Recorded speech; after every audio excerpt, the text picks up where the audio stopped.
If you carry a firearm and discharge your weapon in self-defense, you could face hundreds of thousands of dollars in legal fees and expenses. So carry the protection of CCW Safe, Self-Defense Legal Services membership. Upfront payment of all criminal and civil defense costs with no out-of-pocket for members. Unlimited defense budgets, unmatched legal expertise. Carry the same level of support police officers have. Carry CCW Safe, the highest caliber. And we are back. I'm Chris Heaven, the CEO of Survival Dispatch, joined by my good friend Jeff MD, our in-house CIA operative, aka 007. Good to see you, Jeff. Good to be seen. Every time I say that, it always reminds me of Keith Richards coming out to the mic at the concert at the theater hall in New York, probably 20 years ago now, with the big ash hanging off the end of a cigarette. Good evening. It's good to see you.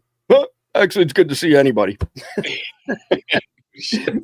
The crazy thing is that Keith Richards and Ozzy Osbourne will end up outliving all of us. Well, that is kind of odd. Well, Keith Richards, I think, has been dead for years, just no one told him. Right. So, couple quick things. Got a couple announcements here. On Monday, we have a all-star panel assembled. We've got Admiral Robert Harward, widely regarded as the greatest SEAL of all time by other SEALs. We have Bill Brown, SEAL Team 6. We have General Vallely, who is the person who wrote the plan that Hegseth is currently unrolling. 3 tours to Vietnam, by the way, combat tours, an Army Ranger as well. Multiple commands under him over the course of his career. We've got Lieutenant Colonel Doc Pete Chambers joining us, and we're going to be putting a push on for Major James Capers, who's on screen here. This guy is an absolutely true American hero who went above and beyond and absolutely saved his squad in Vietnam by putting himself in harm's way. He was really grievously injured. The helicopter had too much weight on it, and his abdomen was blown open from fire. His leg was bleeding like a stuffed pig from being shot up. And he said to the crew chief, he said, "Let me go. Get my men home safely. I'll stay here." Like, he was ready to just stay there and be shot up and killed. And they refused to do that. They brought him back. So his commanding officer put him in for a Medal of Honor, and then he died in a chopper crash. And for all of these years, this has been languishing.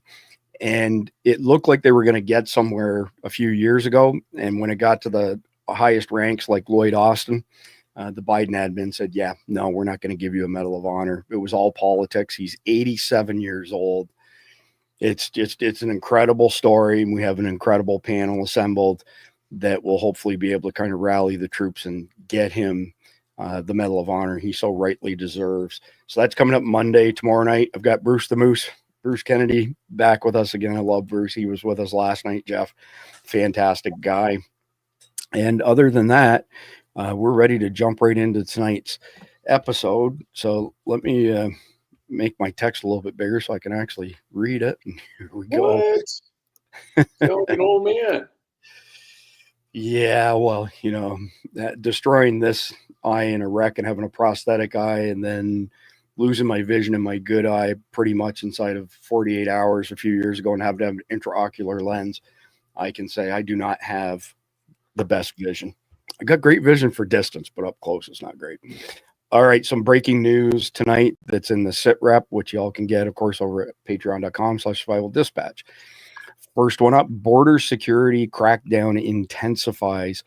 Reports of mass deportations or new border wall initiatives under a strengthened homeland security policy fuel discussions on immigration control. So there's, I don't know if you got this or not, Jeff, but there's a bunch of, politicians, both rhinos and Democrats, they're all the same, bemoaning the fact that these TDA gang members were not given due process.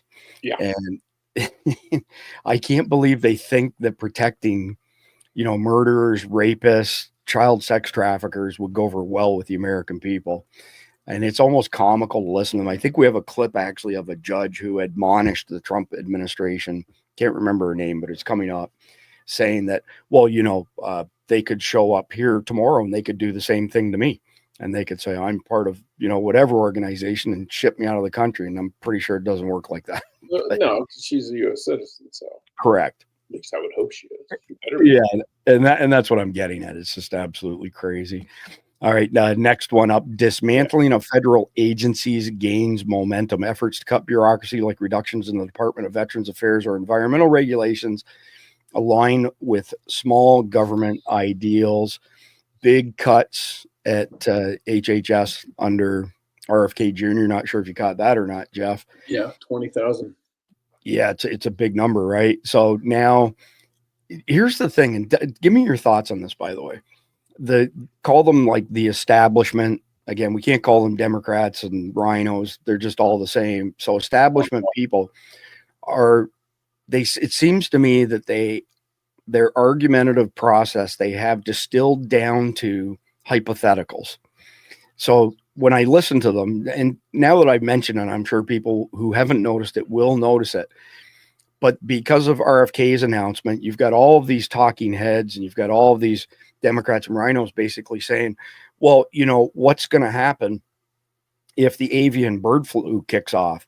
What's going to happen if this, that, or the other thing? What's going to happen if the big pharma gets killed on vaccine sales and can't create the vaccine for the next Charlie 19 that comes along? Everything is predicated on what ifs. Yeah. And nothing is predicated on fact anymore, it seems, in their arguments. Your thoughts on that, Jeff?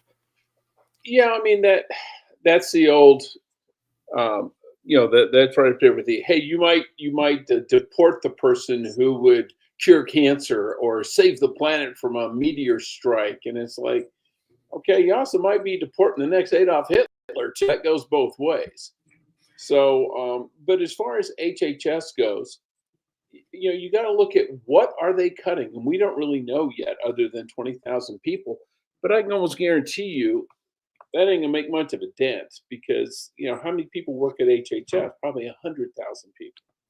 Yeah. And how many of those are doing nonsensical things like studying the effects of Tylenol on gay and transgender children in Ethiopia? I mean, there's so much. I think that study was on gay and transgender mice. Just so you know. Okay, but the point is that they spend so much money and effort on just stupid stuff, and they'll have one person then you need like 5 supervisors. Well, okay, you fire the one guy and you get rid of all 5 of the supervisors to boot. But let's see what happens first. No one's saying we're going to shut down Health and Human Services. No one's saying they're going to shut down the CDC or the NIH. But my God, do they need reform? I mean, it's just a revolving door between them and Big Pharma anyway. This is correct. The way RFK framed the conversation on this was that his core team has discovered a lot of duplicated effort in HHS, in all these different departments inside of HHS. And he said, actually, he feels that service to Americans will improve after letting 20,000 people go because of this consolidation effort that he's started, where instead of having 3 or 4 departments looking after the same thing in slightly different aspects, one department will look after it and they'll be laser focused on it. So, well, it would be like if there's a murder and you call in 5 different police departments to each investigate it independently. Yeah, good. How efficient would that be? Wouldn't it be better to have one guy in one police department that comes in and investigates the murder? And collects all the information, all the evidence. That's what they have. Is you'll have whatever it is, a study on, okay, let's call Zika virus. But if you have 5 different departments studying the same thing, now there's a certain thing to be said for objectivity and redundancy, but at the other time, it's like, why are we doing this? And why is HHS doing it? Why don't you farm that out? Let universities do that. Give them a grant to study it if it needs to be studied, but make sure it's something that actually needs to be done first. Well, I especially like your idea of outsourcing stuff. I don't think most people who don't own businesses, unless they work in the finance department, understand what's referred to as the burden on the employer. So, for example, in most private businesses, the burden is going to be in the 40-50% range. So if they pay you $100,000 a year and then tack on the burden, so all of the other things they're doing, like matching your 401k, paying, for a big chunk of your health insurance, etc., it actually costs that business somewhere between 140, 150,000. And on the government side, it's closer to 200%, 2 times with the burden. Yeah. Oh, so yeah. 100K salary, 100,000 into the burden. And when you outsource, you eliminate the burden, number one. And number two, when that project ends, which a lot of government projects never seem to end. For example, the IRS modernizing their computers started 25 years ago with no end in sight, billions of dollars. There's people getting greased on that. Doesn't take 25 years to overhaul that stuff. Well, the classic example of that was the REA, the Rural Electrification Agency, which was started in the Depression. And the objective is, just like it said, to bring electricity to rural America. Well, it existed well into Reagan's term. And I defy you to find anywhere in America in 1983 that didn't have electricity. But that agency still existed. And Reagan even commented, you can't kill this thing with a gun. Because every time they would try to kill it, and they were finding out that the money that was going to it was to provide electrical service to some island. And the only thing on the island off the coast of North Carolina was a millionaire's country club, golf courses. It's like, why is the government subsidizing electrification of a frickin' golf course where you got to pay $100,000 to become a member? Because they greased a bunch of Congress critters. That's why. And they fill out the right paperwork. Yeah, those kind of things need to go. And the other thing, when you outsource, if someone's a crappy employee in the private sector, they fire your ass. In the government, they just transfer you to some other department and let them worry about it. But you can actually cut dead wood in the private sector, and they need to do that in the government. If you suck, you should be fired. Yeah, exactly. Next one, number 3, energy independence push accelerates, moves to expand domestic oil and gas production, possibly reversing climate policies, resonate with conservative economic and energy priorities. This is a far bigger deal than many people realize. Number one, we were energy independent in Trump's first term. And I've explained this, countless times, how everything has to be shipped. So if fuel prices go up, all of our consumer goods prices go up for that. But here's another aspect, Jeff, and I don't know if I've had a chance to mention this to you or not, but Todd Callender was at a meeting somewhere in Europe, I think it was Switzerland, and met with a bunch of other global insurance and bank executives. And Todd's CFO is predicting in the next 18 months that gold will hit $12,000 an ounce. We're at 3,100 right now. And there were other people present from other countries and large banking institutions that said they think it's actually going to hit 22,000 in the next 18 months. And then somebody from Israel stood up and did a presentation on a supposed rumor that Donald Trump wants to back our $36 trillion in debt with gold. And that's not entirely accurate. There's more to the plan I'll share in just a second. But Todd said that this person went through this entire slide deck and basically said, okay, here's the math. And if this were to happen, you would essentially have gold at $122,000 an ounce. And I don't foresee that happening. That's just a stretch too far for me to put any faith in. But what was brought to my attention, and again, we have some people that are pretty close to Trump, was that he's floated the idea of backing our 36 trillion in debt by gold, oil, and Bitcoin, and turning some of our supercomputers loose, as far as Bitcoin mining is concerned.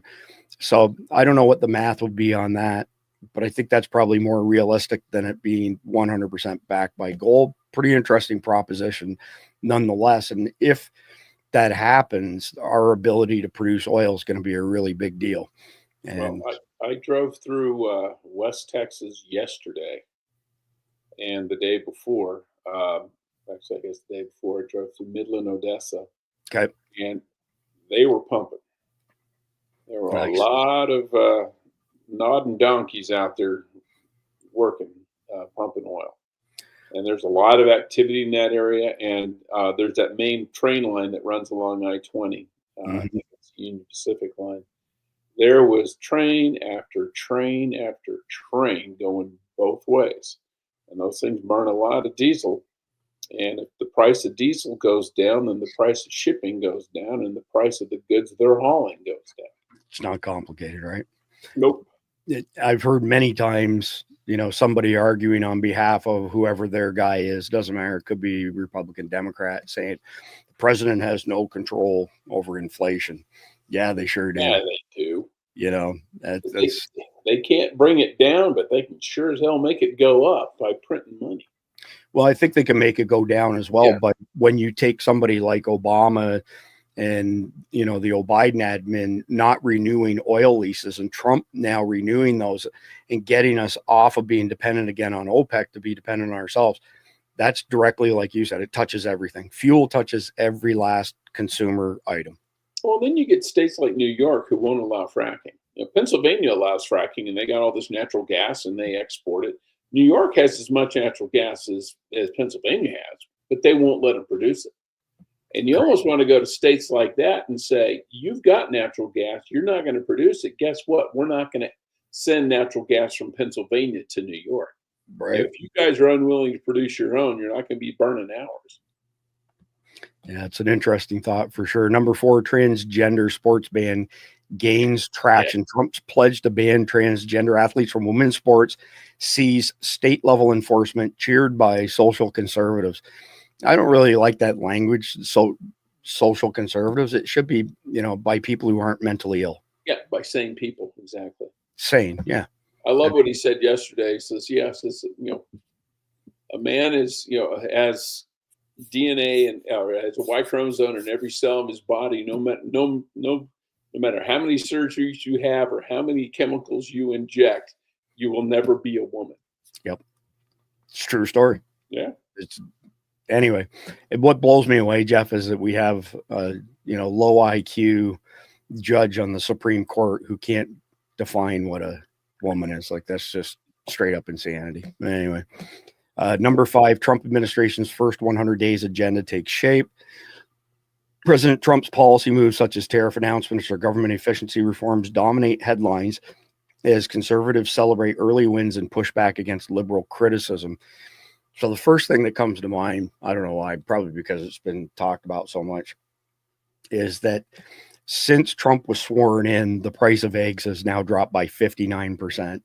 And that whole thing was a sabotage move on the part of the Biden admin by killing 200 million chickens over a period of time leading up to December, on the chance that they might have had bird flu, which zero had, by the way. It was 100% sabotage against Trump to try and make it look like prices were high. But the crazy thing was, I don't know if you got this or not, Jeff, I lost count of how many posts I came across on X from people who were saying in the December and early January timeframe, President Trump is full of shit. Prices haven't dropped at all. And he's been in office since November. And he wasn't even inaugurated. I'm thinking, holy crap. Like, they don't even have any concepts of, civics 101 for crying out loud. But these are idiots. And if you get your news from idiots, you're an idiot. So. All right. And the next one, which is our headline story, Congress debates eliminating district courts. House Speaker Johnson's proposal to restructure the judiciary aligns with conservative frustration over active judges. So the first thing I want to bring up is part of the Constitution. And it's really key that everybody understands this section, Article 3, Section 1. The judicial power of the United States shall be vested in one Supreme Court and in such inferior courts as the Congress may from time to time ordain and establish. Judges both of the Supreme and inferior courts shall hold their offices during good behavior, and shall at stated times receive for their services a compensation which shall not be diminished during their continuance in office. So the key point there, and we've made it many times, is that the Constitution specifically refers to all of these district court judges as inferior, even though Boasberg, he has written in his decisions that he is a co-equal to the president, which he is not. Just like this post says, we're going to stop delusional judges who think they are the president. But I beat this to death, this topic, in the past few weeks. Finally, people are backing off of the impeachment crap, which is not going to work. If you're new and you're just catching this, impeachment requires a 50+1 vote in the House, but it requires a supermajority in the Senate, 67 out of 100, to get kicked out, to be convicted. So since 1789, 15 federal judges have been impeached, but only 7 of them have been removed. Ain't going to happen. It's a waste of breath. But because these inferior courts are a construct of Congress, and just like Jefferson's team did in 1802, you can restructure the courts. Congress can restructure the courts as they see fit. They can shut districts down. They can limit districts. They can do things like yank their funding. They can put term limits in place. Like right now, if somebody gets appointed to be a district judge, a federal district judge, it's a lifetime appointment. And, you know, there's very little recourse to deal with them. So now that that point's been established, go ahead, Jeff. Well, no, you're absolutely right. Congress can make the rules. They can say, okay, you're a district court judge for 10 years. Or as a district court, you are only allowed to rule on these items, these things. Or more importantly, you're not allowed to rule on these items. Your rulings have limited effect only for the case which you are hearing in the area over which you have jurisdiction. This whole thing where some guy in California makes a decision for the entire country, nonsense. And we had 5 Venezuelans that were suing, and it's okay, well, we're going to say no deportations of any Venezuelans at all. And it's like bullshit. You were brought, 5 cases were brought before you, 5 individuals, and you applied it to 300,000 people. Well, that's bullshit. And that was Boasberg, and he's a complete idiot, like a complete idiot. And he has written in his decisions recently that he is co-equal to the president. He's delusional. Yeah, and what Trump needs to do, especially when it comes to turn around a flight that's left the country, Trump needs to get up there and read the second Article 2 of the Constitution, which defines what the president, has, his powers, and say, notice in the Constitution, nowhere does it say an inferior judge can change these rulings. Supreme Court might be able to, but some inferior judge created by Congress, no. Separation of powers. No, we're not listening. He says he doesn't have the authority to rule on this. We are ignoring his ruling. And they need to make the thing is say, if a judge ordered us to deploy a carrier group, a carrier task force to Venezuela, do we have to do it? And the answer is absolutely not, because they have no authority on that. Yeah, they just need to do the same thing. Just say, we're not doing it. Yeah. So just like everything else in life, the first thing you do is decide what you want. Next thing you do is decide what you're willing to give up to get it. Yeah. The cost of that would be some political capital, but I'm pretty confident that some of these bills, some haven't been introduced to the House just yet, but they're fixing to make some legislative changes, is going to be pretty effective. And I made a comment to you before we came on air, and I'm pretty adamant in it.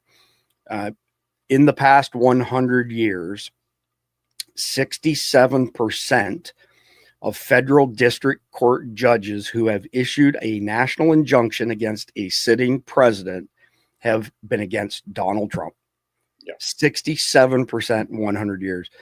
So my point is, they overplayed their hand. They decided to go shotgun method and throw everything against the wall to see what would stick, not recognizing the fact that they've now pushed it up in our psyche as the American people, as well as people on our side, to say, you know what, this is not going to carry on. This unconstitutional. We're going to shut this down. Well, and people lose any kind of sympathy whatsoever for the courts. It's like using the word racist. If everybody and everything is racist, the word no longer has meaning. And if these judges they say, okay, we're going to put a temporary restraining order on everything Trump does. I mean, every single thing. And eventually he said, okay, this is just absurd now, and we're just going to ignore them all. And that's what needs to be done. And Pam Bondi, as the Attorney General, the lead attorney in the United States, needs to stand up and say, okay, I'm working, for the executive branch. I'm the lawyer for the executive branch, and I say these judges are out of bounds. And they can say they disagree with me. Great, then we'll take it to the Supreme Court. But in the meantime, my ruling is their rulings have no authority. As the attorney, I interpreted the Constitution this way, and if they want to challenge it, they can take me to the Supreme Court. They can take me to the Supreme Court, but we're ignoring their rulings. Well, the interesting part to that, of course, is that if these district court judges do not have the DOJ to enforce their rulings, the rulings are not worth the paper they're written on. Yeah, and that's Eric Holder that's what happened when he was subpoenaed by Congress for contempt of Congress, or found in contempt of Congress. The punishment was nothing because he was in charge of enforcing it. Well, he's not going to enforce it on himself. And it's Andrew Jackson said this to Justice Marshall when they had this big brouhaha about the Indians in Georgia back in the 1800s. He said, Marshall has made his ruling, now let him enforce it. Yep. Well, he had no way to enforce it, so they ignored it. Pretty famous quote, by the way. Well said. All right, so this video is not in the sit rep because I just added it before we went live. It's a pretty good video. I don't want to play a 4-minute and 20-second video straight through, so I'm going to play a portion of it. We'll stop, we'll comment on it, and then we'll play the balance after that, just to kind of break things up a little bit. Joining me now, Utah Senator Mike Lee, also former Supreme Court clerk of the Senate Judiciary Committee, Senator Elena Kagan. She's a principled liberal. She's obviously right. This is a disaster. Absolutely right. She's the one who said we're all textualists now. She's a textualist, and she was right when she said that. So what do we do now in the Senate? There are a couple of different ideas. Explain them clearly to the people watching tonight, because they think, well, you can't stop a court. A court wants to rule. Why isn't that okay? One of the best things we could do is pass legislation that I introduced day before yesterday that would limit the jurisdiction of the courts, making it so that a single district judge can't issue an injunction against the U.S. government with nationwide applicability on a major matter of presidential policy. It needs to be going through a 3-judge district court with an automatic direct appeal to the Supreme Court of the United States. It would make it very difficult to judge shop, and it would make it so we get a final resolution from the Supreme Court. Would this be a rotating panel of district court judges? Rotating panel of district court judges selected by the Chief Justice at random from available district judges around the country. That way, you can't go into this. If you're an NGO, if you're one of these liberal activist groups, you can't just judge shop and know that if you file in a certain district, odds are pretty good you're going to get a lefty.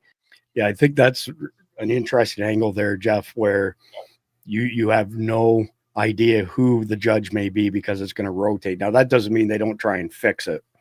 Well, yeah, because Boasman's been selected for yet another one, and it's like 4 in a row. The signal stuff. They're supposed to be random. Yeah, that's statistically impossible. The signal stuff coming from high tech really, really irks me because they keep using the word vulnerability, but they're not discussing a vulnerability in signal. They're discussing a vulnerability between the keyboard and chair, meaning people can be socially engineered to do things that aren't in their interest, phishing attacks, whatever you want to call it. But the way that these talking heads are putting that up there, it really is, it sounds to the layman that Signal has security vulnerabilities when that is just not true. No. So not at all. It's just it's a user headspace error. Correct. Yeah, we used to call them PEBCAC back in the day. Problem exists between keyboard and chair. Yeah. Makes it much harder. But that's happening all across the country. The First Circuit is a favorite up in Boston, Providence, out west. And D.C. The D.C., obviously, which is a disaster. It's dominated by leftist activists. And the judge who actually blocked Trump's deportation efforts, James Boasberg, fun fact, former roommate of Brett Kavanaugh at Yale, was just assigned to preside over that Signal chat lawsuit that alleged that cabinet secretaries and national security aides violated federal record-keeping laws while discussing military plans. Senator, is there even standing in that case for those plaintiffs, politicians, to make that case? No. Look, in order to have standing, you've got to have an injury in fact fairly traceable to the conduct of the defendant that the court can redress. And it's got to be a concrete, direct, particularized, non-hypothetical injury. They don't have that here. And so if President Boasberg wants to go in and he wants to be president of the United States, he needs to run. And he needs to get a majority of the electoral votes in a presidential election year. If not, he needs to stick to judging and not acting like a president. So he should dismiss this case filed against the Signal chat group by political people, elected officials. He should dismiss it for a lack of standing? Yes, and perhaps on the merits. Remember, this was Biden-era guidance, Biden-era best practices for a group of government officials discussing sensitive matters to use Signal. So how that can violate the law is a separate question independently of who has They're standing. hanging on some DOD 2023 memo that said Signal can be, I guess, intercepted or it can be hacked or it's not totally secure. Sure, but look, you enter into a Signal chat, just like you enter in. I got to stop it there. It cannot easily be hacked. Number one, there are no known security vulnerabilities in Signal. Okay. And I covered this at length, Jeff, so I won't bore our audience too much with it. But basically, Signal is open source, meaning all the blueprints are human readable and anybody who has technical skills can look at it. There are thousands of eyeballs on the source code for Signal on a regular basis. There are no backdoors. There's no ET component that calls home or anything like that. You can't slide that by people when the code is open source and easily accessible. So I have a problem with people, even Laura Ingraham here, saying, vulnerability in Signal like everything else. Well, no, you see that's a falsehood. There are no known vulnerabilities in Signal. There are no known vulnerabilities in the encryption libraries that are used.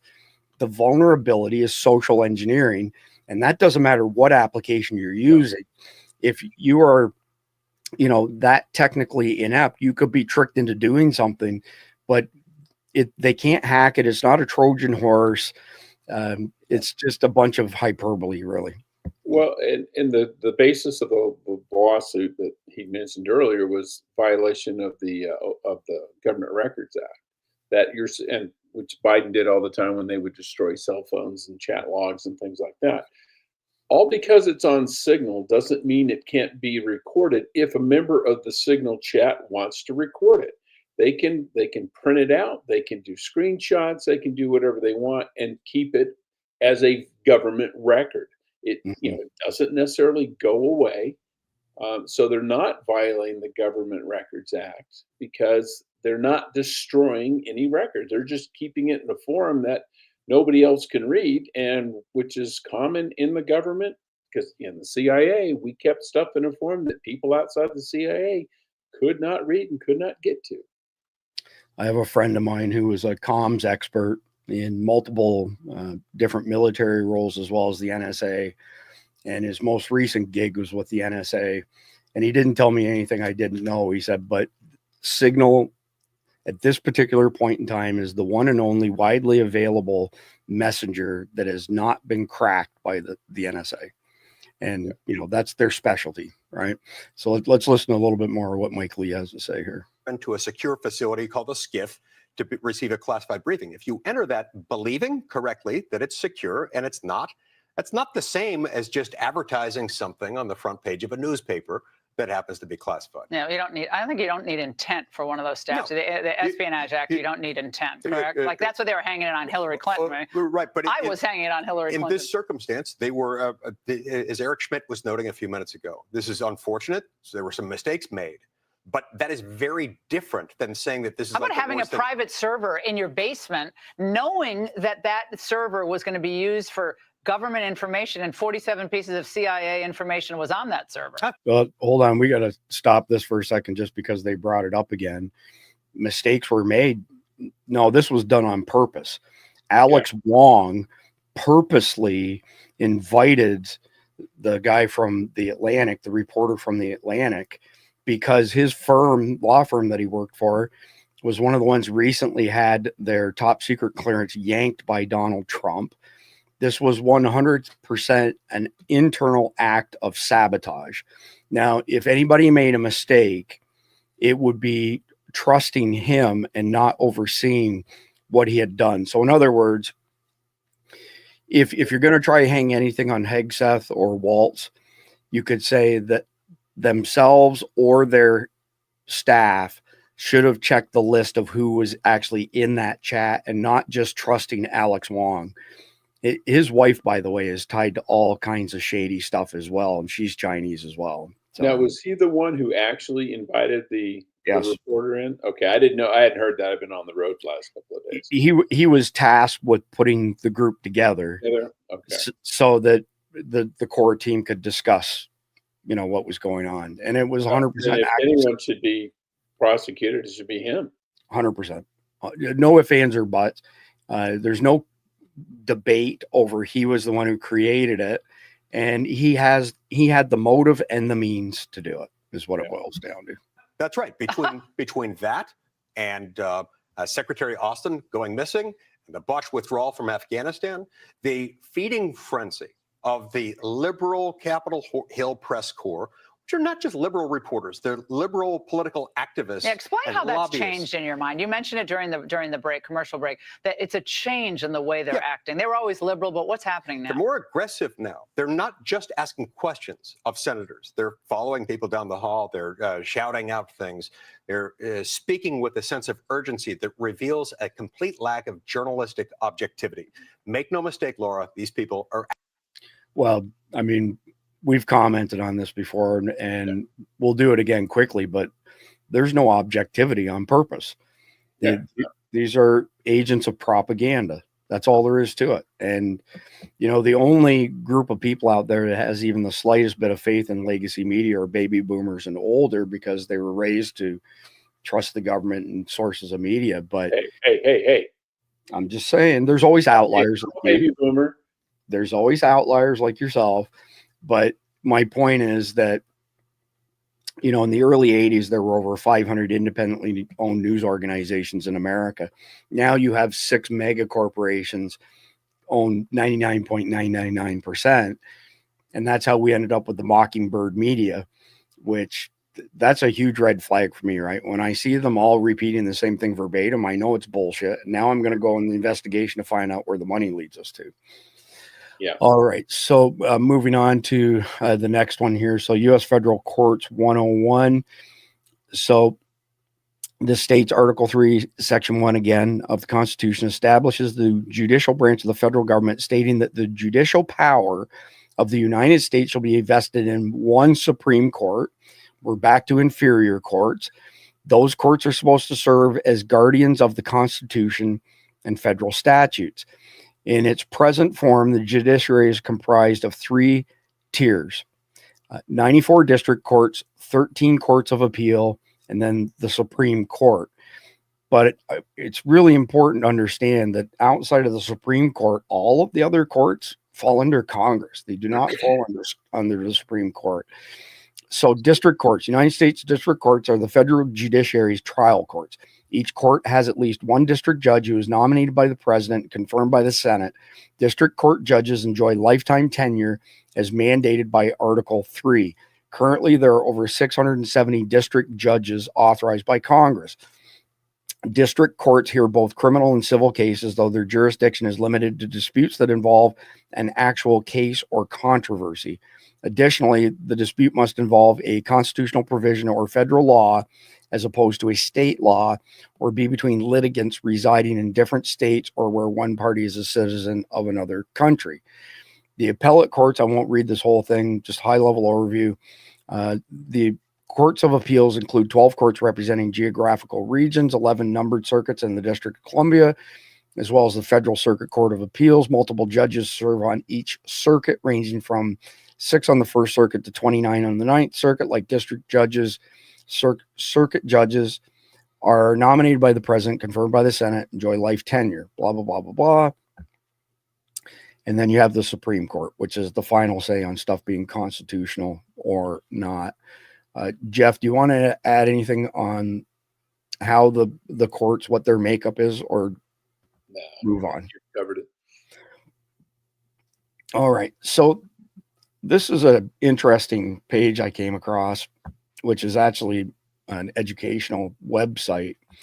And each of these videos are fairly short, so I'm going to play them, but the authority for the federal and state judicial systems found in the U.S. and state constitutions. And here's a breakdown of the courts as authorized under Articles 1, 2, and 3. And I don't think I even need to play all of the videos, but I'll play at least the beginning of them.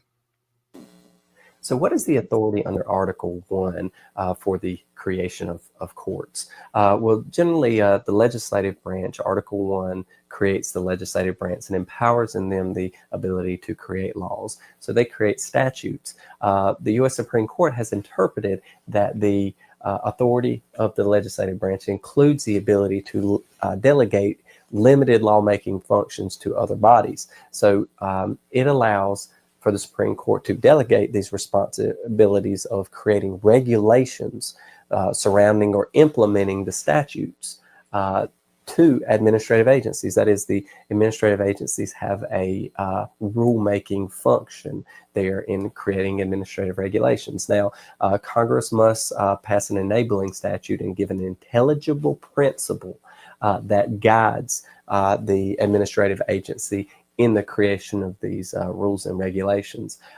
Okay, so I'm going to stop that there because it's a good point to add some additional comments to this. So when the Chevron deference decision was given, it basically spoke to what he's speaking to here. So in the 1980s, we got the Chevron decision. The Chevron decision basically stated that if you wanted to sue a government agency and felt that their regulations were out of line, that the courts were required to defer back to the very agency that you were trying to sue because they were the experts. So in simple terms, what that meant was you can't sue the government unless they say you can sue them, is what came out of that. So there were a bunch of cases that were joined together. One of the cases, I want to say, was in Wyoming or Wisconsin, one of the two. And it was a farmer, and there was a couple acres next to his farm, and there was a drainage ditch that had been dug, which was actually flooding his property. And he had the opportunity to buy this small chunk of land, couple acres.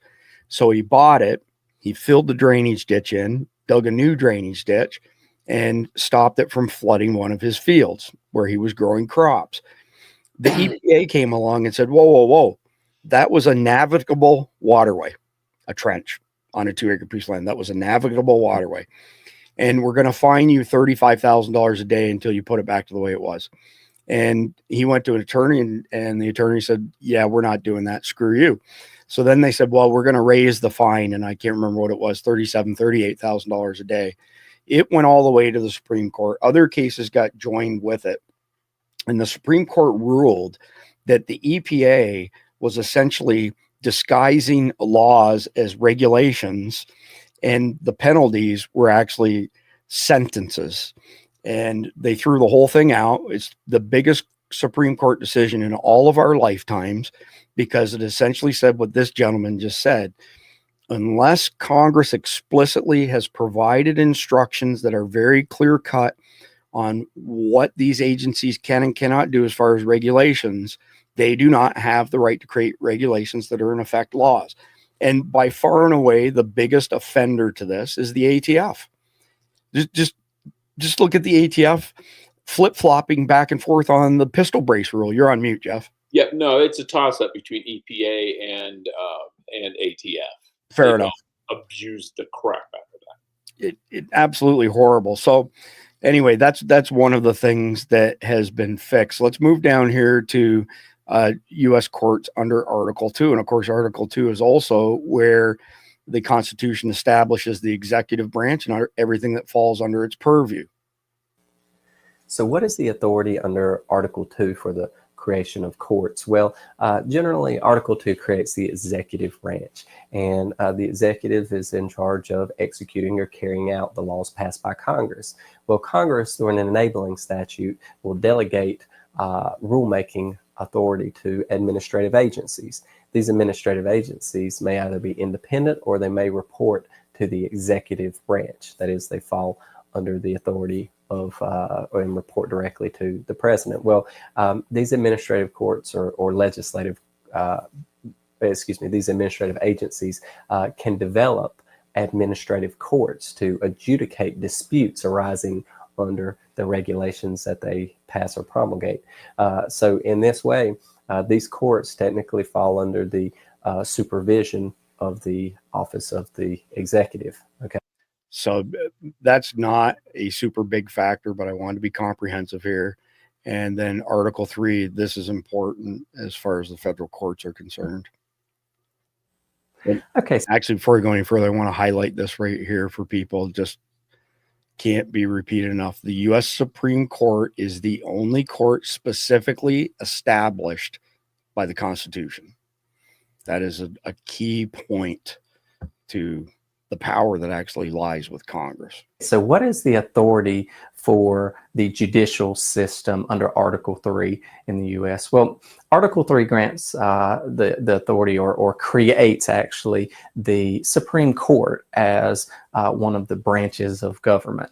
Article 2 vests in Congress the ability to create subordinate courts as necessary. So actually the courts falling below Article 3 under the Supreme Court's purview are created with the authority of Article 2, but yet they report up to and are subordinate to the Article 3 U.S. Supreme Court. So with that being said, there are several layers of federal court in the U.S. that fall under the U.S. Supreme Court. There's a layer of appellate courts known as the Circuit Courts of Appeal. Now, there are 11 of these, and then there are 2 special appellate courts, the Federal District Court and the Court of Appeals for the District of Columbia. So we can stop there simply based on the fact that some of the people on, let's say, the other side, whether or not one of their actions holds at the appeal courts or not, they don't care because the penalty to Trump is burning the time, right? Right. We'll just keep hitting them over and over again with all these frivolous actions. We have a district court judge puts an injunction in place, then it has to wind its way through until it gets to the appellate court, which almost every time overturns the lower court, but it's eating up bandwidth and resources, right? And the that court we're paying for, by the way. Correct. Yeah, the money they're wasting is ours. Correct. But it's both money and time that they're wasting, and like I said, bandwidth. So they're reducing Trump's ability to enact his Policy. policies. Yeah, good choice of words there. All right, thank you. So Mike Johnson warns that Congress has the power to eliminate an entire district court, and that desperate times call for desperate measures. There's some longer versions of this video. There's also some shorter ones. This is 2 minutes and 8 seconds, and it does a good job of explaining this. Getting pretty ugly. House Speaker Mike Johnson issuing an open threat now, saying that Congress has authority to stop providing funding to federal courts. Listen to what the speaker said just a little while ago. We do have authority over the federal courts, as you know. We can eliminate an entire district court. We have power funding over the courts and all these other things. But desperate times call for desperate measures, and Congress is going to act. So stay tuned for that. All right, okay, let's get right to it. This is all centered around the Alien Enemies Act and whether deportations fall under the president's Article 2 powers. So what's the reaction in Congress now to what the speaker just said today? Well, there are Republicans up here on the Hill, Kira, who want Johnson, frankly, to go further and support impeaching judges who politically have shown that they, or not politically rather, but legally show that they disagree with the administration. The accusation from the administration is that these judges are acting politically, but these judges and other judges, all the way up to the Chief Justice of the Supreme Court, have said that these judges are acting within their constitutionally appropriate powers of passing judgment upon what the executive branch does, and either delaying it from going into effect with restraining orders and things of the like. But what Republicans here on Capitol Hill have done is that they want to impeach those judges that they believe are impeding the president's will and action here. Johnson has not supported that publicly. This is as far as he's gone, saying that Congress has the power of the purse. They can control what districts are allocated in which way, the funding and how these district courts are drawn and things of that nature. So this is some of the administration wants Johnson to do to try to set up this clash between Congress, the executive branch, and the courts. But he's not going as far as some Republicans, including Elon Musk, by the way, have pushed for, which is this swift impeachment of various judges that this administration views as a problem here. So I don't know why, Jeff, but it's really starting to irk me when people like that who are dispensing news keep saying that impeachment is the way to go. It's a fast way to go. No. You're not removing a judge with a 67% supermajority Senate vote. So get off the dang topic. Yeah, there's other ways to get the job done, and if you can just eliminate the court if you need to. Right. All right. So a further comment on Mike Johnson floating the idea of eliminating federal courts. Speaker Mike Johnson, we do have authority over the federal courts. As you know, we can eliminate an entire district court. We have power of funding over the courts. Don't just talk about it, do it. These corrupt activist judges are overstepping their bounds and have no authority to do so. Eliminate them. This lady here, by the way, is the one who said that if ICE can show up and throw people out of the country for being in TDA, they could show up and export her, kick her out of the country. If only that were true, but sadly it is not. It would be a beautiful thing, actually. And I'm trying to remember the exact context, Jeff. Oh, it was Signal. It wasn't this. There was a person who said on X yesterday, Jeff, over this whole Signal debacle that, look, it wasn't classified information, but the DOJ should dig in and say this was absolutely classified information, and then go arrest the reporter who screenshotted everything and put it on X, who was the guy who claimed, oh my goodness, they gave all these details, which they didn't. I'm going to be a contrarian here. I don't blame the reporter. Reporter's doing his job. It's like, and if it was the other way around, if it was during the Biden administration and they had put some conservative reporter on a Signal chat, hell, he would have kept it all. And one person who said that, and I thought was being on it, was actually Bill O'Reilly, because they said, what would you have done? I'd have taken notes, because if you're a reporter, something just landed in your lap. I have to disagree with you on this one. The reporter played it up as if there was these intricate details, and he laid out, he gave multiple interviews where he was saying, oh my God, it's terrible. They did this, and this. Then, many hours later, he publishes screenshots, and none of the stuff that he said in those interviews is true. That's just lying. But I mean, right. They're saying, oh, he should have immediately gotten off the Signal chat and all.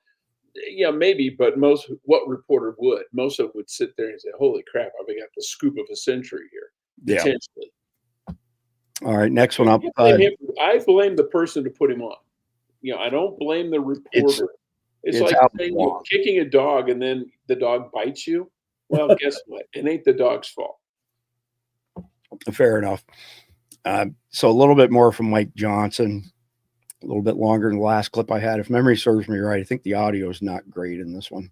Judiciary Committee, which is the appropriate area of jurisdiction for that. I talked to Chairman Jordan this morning about it, and they'll be having a hearing early next week, I believe, to highlight these abuses. Let me just say this, and I know that you all seen the numbers, but this is a serious problem. I used to be a litigator. I was a constitutional law attorney. I used to litigate all these cases for 20 years. routinely, I would have activist judges issue opinions against me, and I would go get them overturned on appeal. That is the process. But something is happening right now that has not happened before. In the last 100 years, listen to this, 67% of the injunctions issued against a president were issued against one president alone, and that's Donald J. Trump. 67% of the injunctions over the last 100 years. Okay, that's a problem. 92% of those were issued by judges who were known or accused of being partisan, Democrat appointees to the court. So that something that unusual is happening, something that is out of the norm.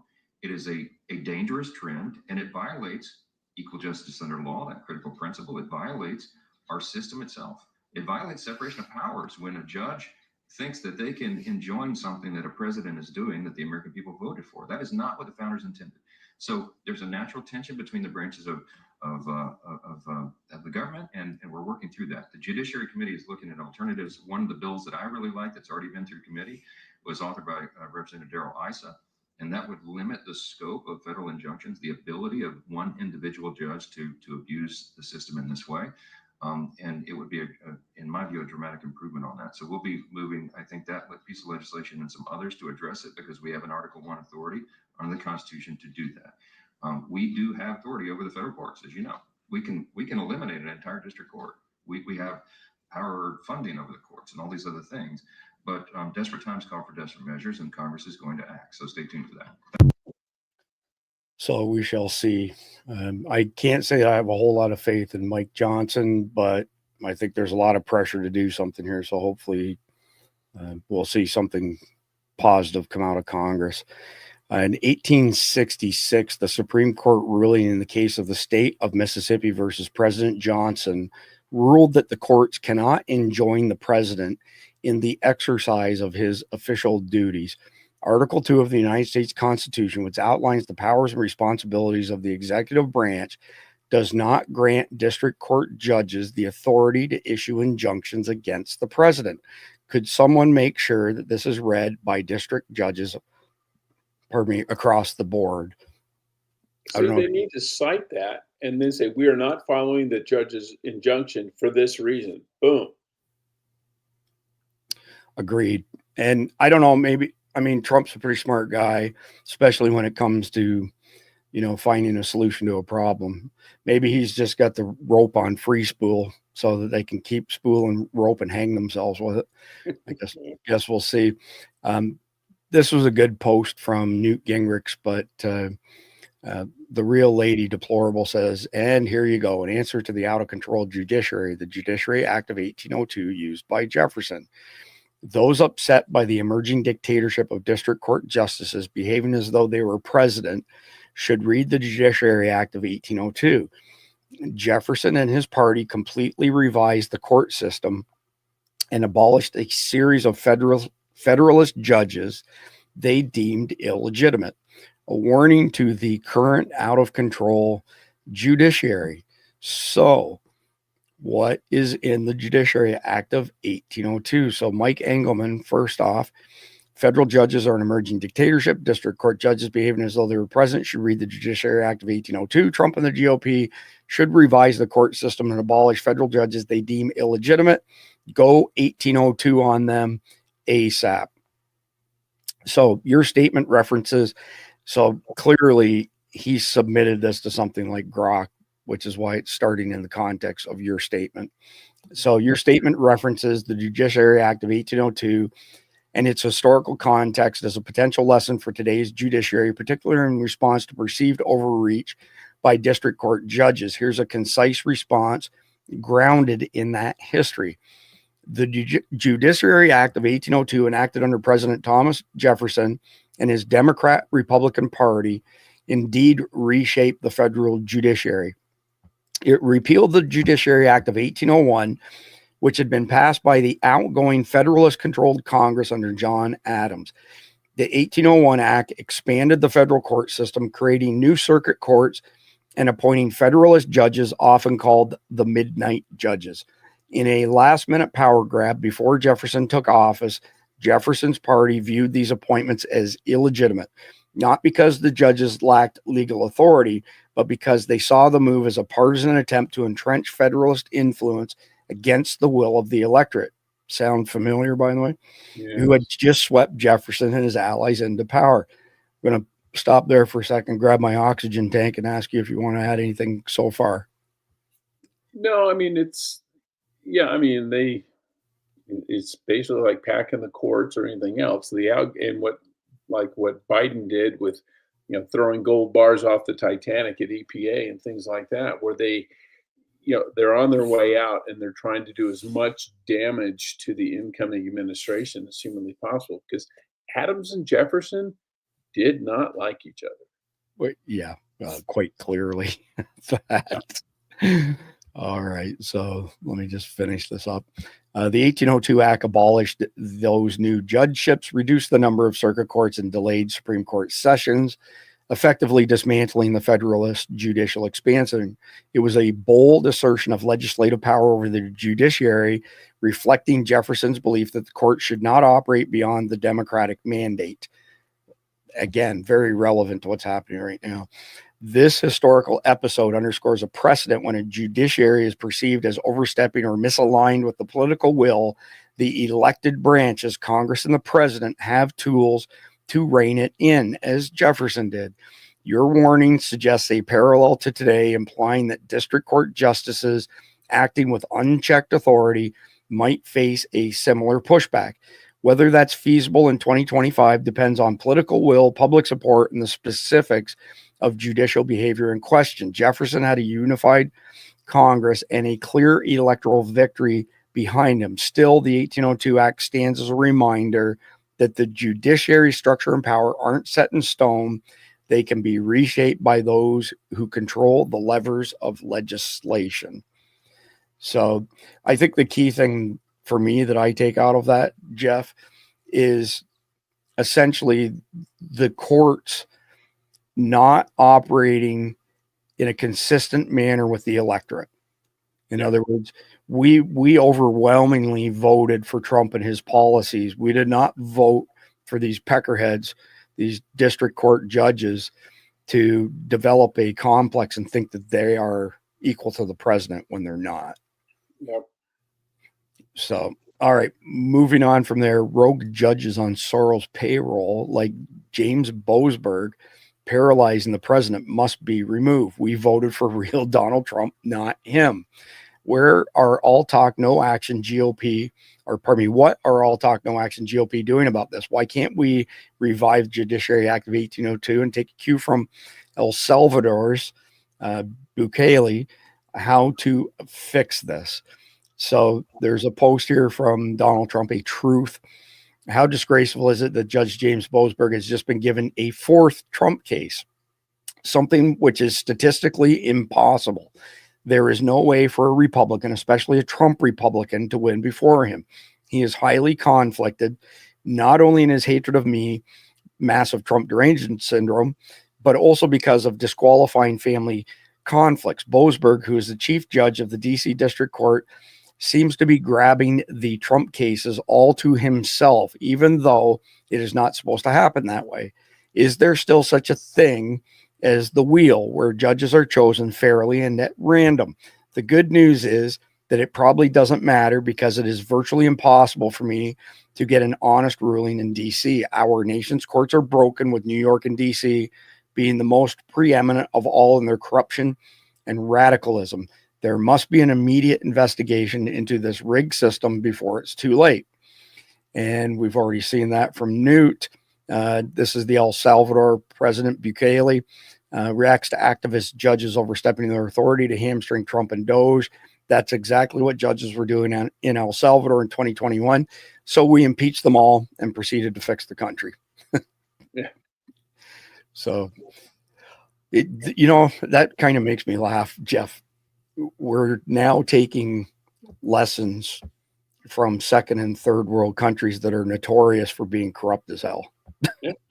Like, just the relativity of that just makes me shake my head. All right, so more on Boasberg's family, by the way.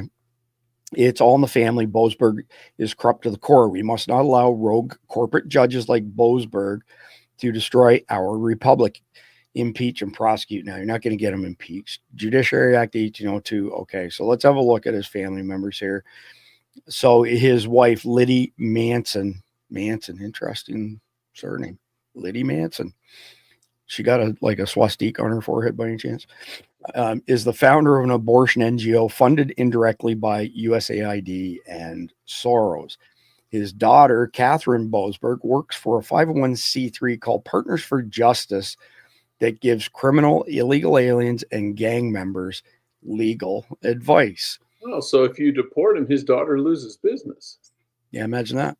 Yeah, imagine that. No conflict of interest whatsoever. No conflict there. All right.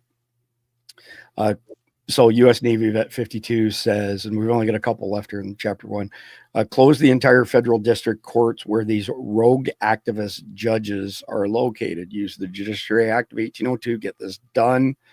All right. So let's have a look at a couple of these. So we got Boasberg, and they're labeled here rogue judge 1, 2, 3, 4, or whatever. But this basically just covers what we've already discussed, the 1802 and Newt Gingrich. So no sense of repeating that, but this is an important map. Americans are fighting all these Democratic rogue judges, just like a lineup of just one asshole after another across the top here. But election map of the 2024 presidential election. Go ahead, Jeff. Yeah, if you look, there's a lot of red. And the vast majority of this country, especially geographically, but also population-wise, wants Trump to do what he's doing. And these judges are just standing in the way. Well, and I like the way that the previous post summed it up, is they're acting in a manner that is not considerate of the electorate, what we voted for. We didn't vote for this crap. Nobody voted for this crap except for mentally ill transgender people and people who love transgender people. That's redundant, by the way. Yeah, I guess so. Apologies. Exactly. This is, hey, by the way, this is like a Jeff MD statement at the top. Exactly where in the Constitution of the United States of America does it state that any federal judges have the authority to issue nationwide bans, restrictions, etc., on executive orders, directives, memorandums, etc., by the President of the United States of America? If it ain't in the Constitution, it doesn't matter. If that's not a Jeff MD question, I don't know what is. And here's a few more anti-American activist judges against the U.S. Constitution and the will of the American people. And Schumer says Biden-appointed judges are doing great work blocking Trump's actions.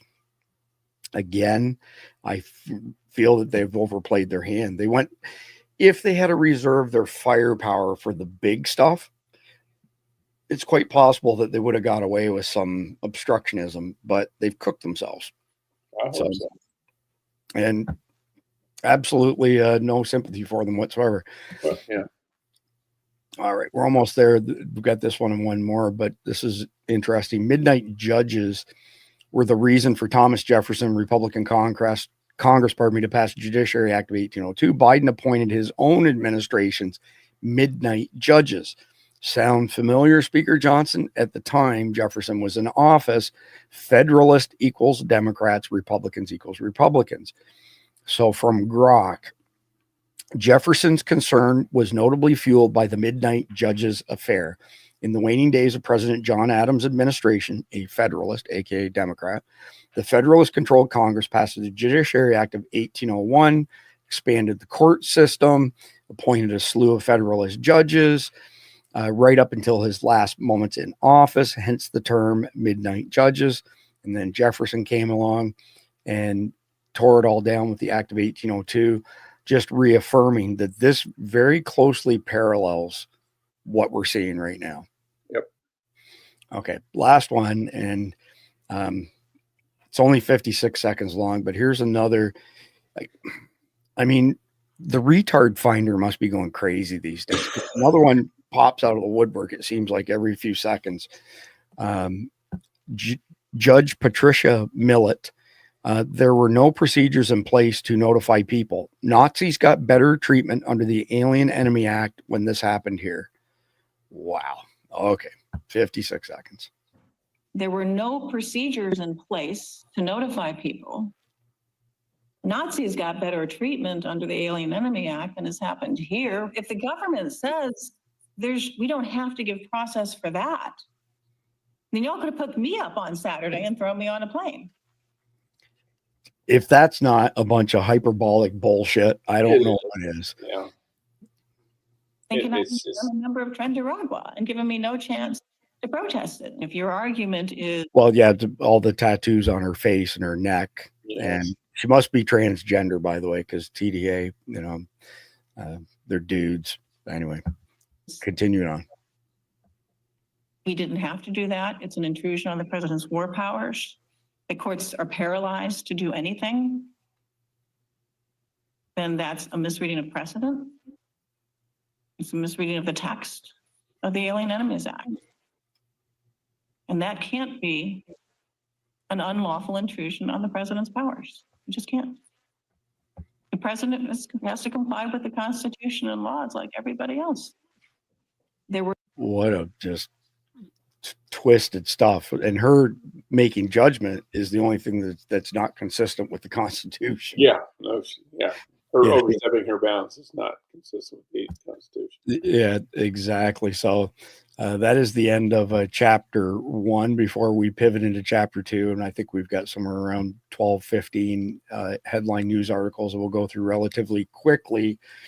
I want to just expand a little bit more on the opening bumper that you see every night for CCW Safe and why we partnered with them, but I'll make this really short. It is against the law for an insurance company to pay you benefits if you're in the process of breaking the law and you're getting insurance benefits. Okay, it's illegal in all 50 states. So CCW Safe is one of not very many, by the way, self-defense companies that give you membership benefits as opposed to an insurance policy. We're not in the business of hurting other people's businesses, but there's one particular self-defense company who sells you an insurance policy. So let's say you've got a Soros-backed DA who's hell-bent determined to nail you on something, even though you're not guilty. And you get right to the end, and the DA says to your attorney, either they take this lower plea or we're going to court, or take this plea arrangement. 95% of the time, your attorney is going to say to you, do not roll the dice and let this go to court and risk decades in jail. Take the plea, to a lesser charge, lesser sentence, and be done with it. So the second you accept the plea, you just have admitted to breaking the law. And by breaking the law, the recoupment clause kicks in for your self-defense coverage firm who just spent $400,000 on defending you, who will no longer defend you on appeal. They won't defend you civilly like CCW Safe does. They will not pay out any judgments against you, as CCW Safe does. And you can go up above and beyond the $1 million that it covers out of the gate, because those were insurance benefits and you were breaking the law. So you also owe them $400,000 back.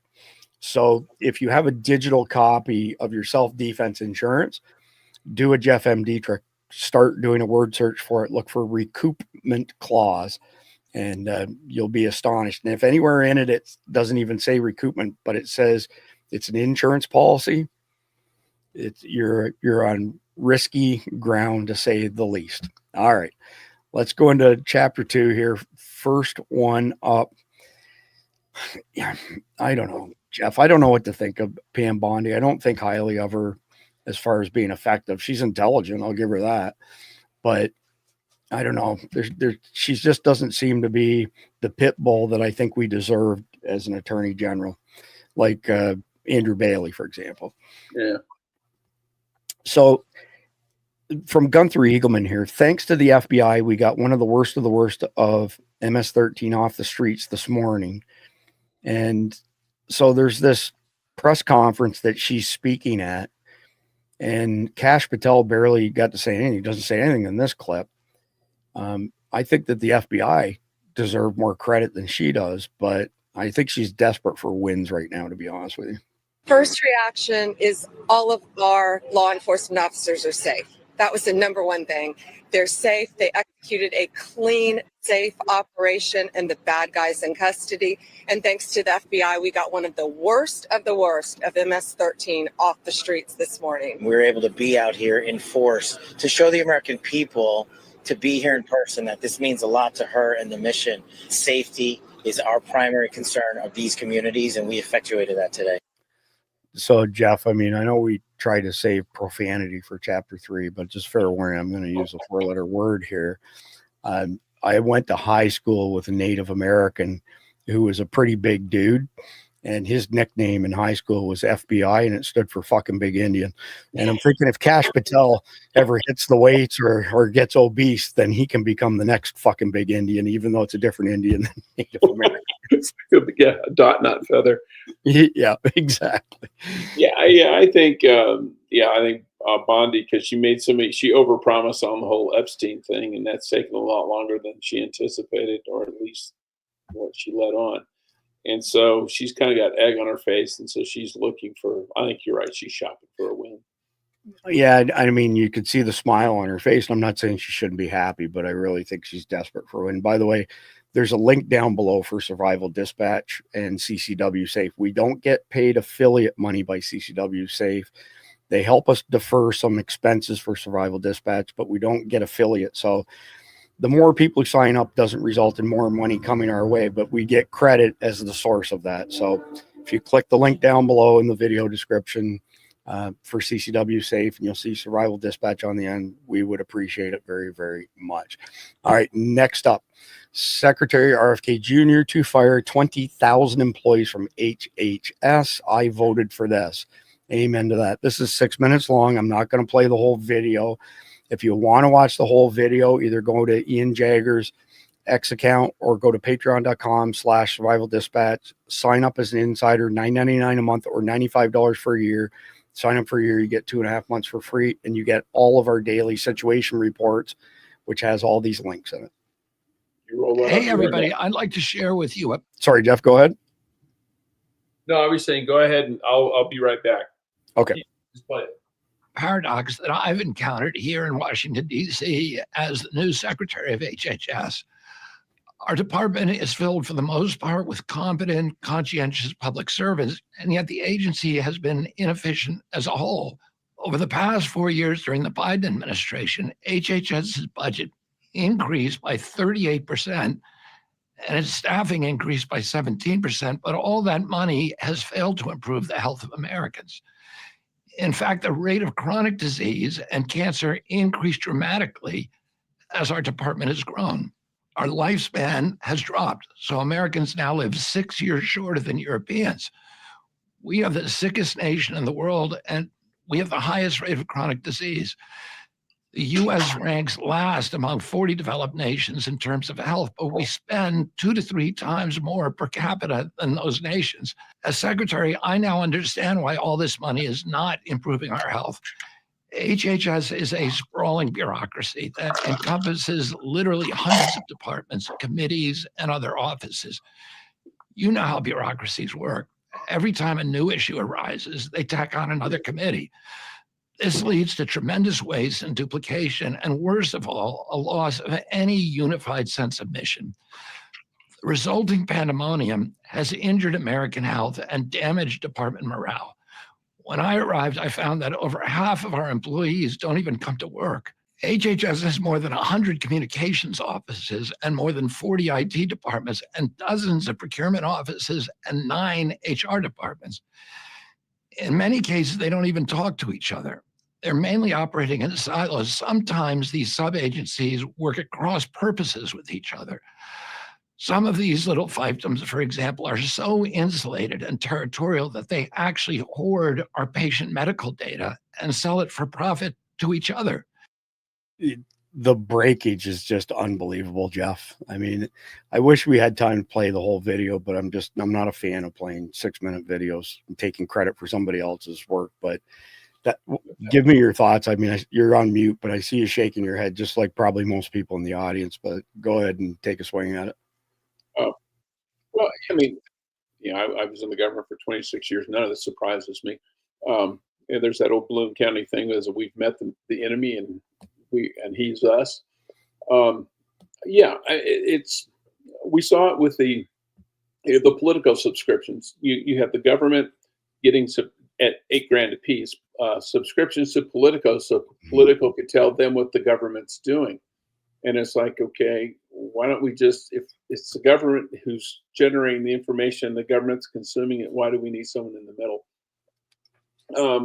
Yeah, everybody has to have their own little fiefdom, and it's all about power. And when you're in government, people, they always want a bigger budget. They want more people, and they will find a way to layer on functions. And in the agency, what they used to do is they would say, okay, we have to have everything in our own little silo, 100%, because it is so sensitive.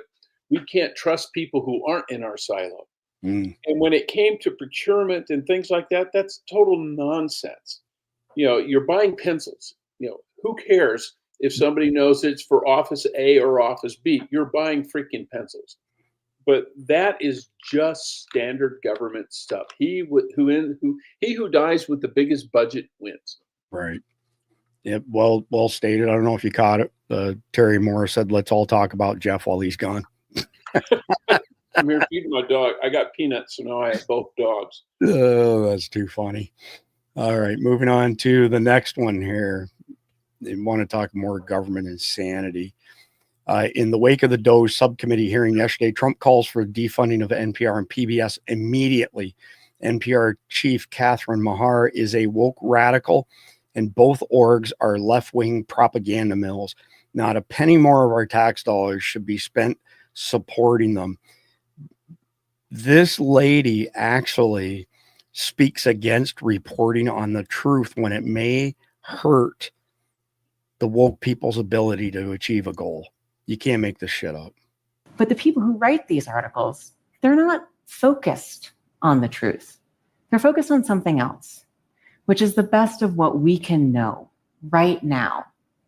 And after 7 years of working with these brilliant folks, I've come to believe that they are onto something, that perhaps for our most tricky disagreements, seeking the truth and seeking to convince others of the truth might not be the right place to start. But the people... What the fuck? Like, we shouldn't be telling you the truth. Yeah, it's inconvenient, and we can't get stuff done if you know what we're doing is wrong. So we just won't let you know. I mean, yeah, this is the elitist mentality. We know better than you, and even if you're right, you're wrong because we're smarter than you. So you can't be right. Yeah, well said. That's exactly what it is. Yeah, unbelievable. All right. Breaking, Las Vegas police have arrested a suspect in connection with the firebombing of a Tesla service center in Las Vegas last month. 36-year-old Paul Kim was booked on more than a dozen felony charges. And here he is, 36-year-old Paul Kim. Domestic terrorism charges. So if memory serves me right, I think that's going to carry approximately 20 years now. The way they said, at least the way they're going to take a run at these people. I guess time will tell. But Jeff, I got to ask you something. I mean, weren't we supposed to be the biggest threat to America? Middle-aged white guys with guns? Yeah, middle-aged white guys. Yeah, we're the danger. Yeah. Except we didn't get the memo. So we are a danger. We're just really, really bad at implementing it. So again, the elitists are smarter enough, and that's just proves that they're smarter enough because we're too stupid to be the dangers that they say we are. That's well said. Yeah. All right. VA Secretary Doug Collins just shut down propagandist Caitlin Collins. She's brutal. She tried to corner him about the Signal chats, and he wasn't having a single second of it. He was cooking. He does a good job here. Do you believe that a mistake was made here, though, to have this conversation, to add a reporter, and to have it on an unsupported, classified group setting? Caitlin, as I've just told you, I've just answered the question. I wasn't a part of it. And, I'm not going to speculate more than what the president's already talked about and those who've been involved have talked about, but we'd love to talk about the veterans. Yeah, and I do have questions about the veterans, but given what we saw with the group chat and how this was used, you are a member of the cabinet. You obviously know these other members, several of them who were in there. Is this typical for the cabinet to have conversations over Signal? Is this something that you use? Well, Caitlin, since you undoubtedly do not want to talk about the VA, I have a question as VA Secretary. As Cabinet, I want to ask you, because I've been curious about this, because my job is to take care of veterans, and I would like to know why CNN is hostile to veterans, especially one in Florida, where you just had a $5 million defamation suit taking offense at a veteran who was trying to help people. In fact, one of your employees actually said, we're going to nail him. I have a question for you, Caitlin. Is that employee still employed? Are you really concerned about veterans? So if we don't want to talk about veterans now, you want to talk about everything else, I'd like to hear from CNN as the Veteran Cabinet Secretary why CNN seems to have a problem with veterans. Well, Mr. Secretary, respectfully, my question was about whether or not you as a member of the cabinet use this. And respectfully, I'm conducting the investigation. And I do have a lot of questions for you on Veterans Affairs, but I don't think it would be unwarranted to ask. What you want to do is talk about a subject I've already answered. And if you want to continue this like this, that's fine. But there are VA employees who are working very hard. There are veterans who get their care from the VA and they get their benefits from the VA. And it does me no good to speculate on something that I've already asked and answered. So I've asked and answered your question. Why don't you answer mine? Are you still, is this person still employed who said they were going to nail one of my veterans, who you had to do a $5 million award from a jury because of defamation, and then you settled the case? Answer my question. Respectfully, sir, I'm asking the questions here, and I have no involvement in what you're referencing there. But if you don't want to answer the question about whether or not... Hats off. That was very, very well done. But I love it. She goes, talking about the Signal thing, and he obviously wasn't on the Signal discussion. And he said, I wasn't on it. I don't know. And she keeps asking. And it's like, okay, if you're not going to take, you won't take no for an answer. You won't take yes for an answer. You won't take an answer. She's just trying to play answer. And boy, did it blow up in her face. She looks like an idiot. It always does. She's as dumb as a bag of hammers. I'm conducting the investigation. Yeah, okay. Yeah, I'm asking the questions. Well, not anymore. Yeah. So I can't say that I'm up to speed on rappers, but I guess there was a rapper back home in DFW, footage of Mo 3 being shot and chased by an alleged killer in the middle of I-35 in Dallas in 2020 has been released. I have no idea who this guy is, but this is pretty crazy. And anybody who's been up and down I-35, whether it's Fort Worth or Dallas, rush hour starts at 12 midnight and ends at 12 midnight. 12 midnight. Yeah. This is pretty crazy, this camera, though, from this semi. I think this is the guy who gets shot. I mean, that's smart. Stop in front of a semi hauling 80,000 pounds. See the black car up there? That's the other bad guy. And this guy, I think, is going for a weapon. But no, okay, shots fired. And here we go. Gangbangers chasing each other down I-35. I mean, that is a busy stretch of road. I know the footage doesn't look too crazy there, but it's usually, actually, this section right here, we refer to as the mix master. So you've got I-30, I-35, the DNP, Dallas North Parkway. Trying to think that everything converges in one spot just up the road here. It's insane. You have to cross like 12 lanes if you want to continue on I-35 southbound. It's insane. I avoid it. Yeah, it's a good policy to have. So this one, I've read a lot of different opinions on this, and I'm not sure what to think of it, but 4 current and former Harris County Sheriff's deputies have died by suicide within 6 weeks. Deputy Christina Kohler found dead March 13th after being reported missing. Former Deputy Maria Vasquez, who left the force in December and died shortly after Kohler. Former Deputy William Boasman found under similar circumstances, and former Deputy Long Young, who died in February. I'll just play a portion of this, but it's just really strange to see 4 back-to-back suicides inside of 6 weeks from one agency. Also today, friends and family said goodbye to veteran Harris County Deputy Christina Caller. Her death last week was ruled a suicide. Caller is one of 4 current or former Harris County deputies who've taken their own lives in just the last 6 weeks. ABC 13's Jessica Willey is live tonight, and this is leading to important conversations about the need for support, Jessica. Yeah, Eric, the department has a behavioral health division that has made great strides since it was established in 2020 and has led the way, its director says, among law enforcement agencies. But these recent deaths are raising serious concerns for the deputies organization. The question is, what more should they be doing? It caught a lot of. I'm going to stop it there just to put my tinfoil hat on for a second, Jeff. I think we should be asking, is there any relationship between these 4 individuals? Is there any cases that they all happen to be looking into? Are these truly suicides, or are they Clinton sides? You know, for well, it might be they all realize that Jasmine Crockett is their congresswoman. Well, yeah, and they lost all hope. Fair enough. Fair enough. I actually commented on her last night. She was in a picture with Alex Soros, George Soros' son, so billionaires. And I was thinking maybe they could donate a little bit of money so she could have surgery to unbolt her head from her shoulders and install a neck in between her shoulders and head, because she doesn't have a neck. So, but anyway, moving on to Tesla vandalism. And again, aren't we supposed to be the domestic terrorists? I mean, it seems to me these white liberal women are infringing on our territory here.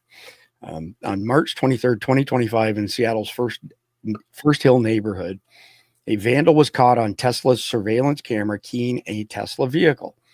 The act of vandalism seems to be part of a series of incidents targeting Tesla cars, potentially driven by backlash against Elon Musk. The Seattle Police Department is currently searching for the suspect, they're not searching anymore. They got her. So the Karen who was seen keying the Tesla has been identified as 55-year-old millionaire Camelia Ensler, according to the Daily Mail. Here you go.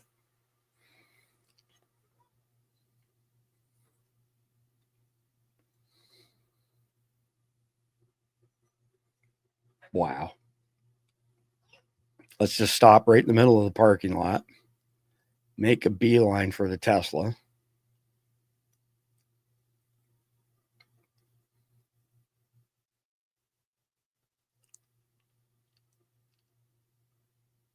Why'd she stop there, by the way? What do you think was behind that?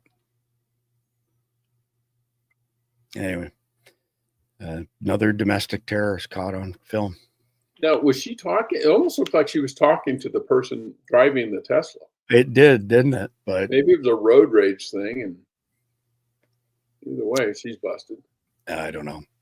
So here is, I alluded to this earlier. Gold hits new record highs. Gold prices soared to an all-time highs, exceeding 3,050. Actually, it's over 3,100 now.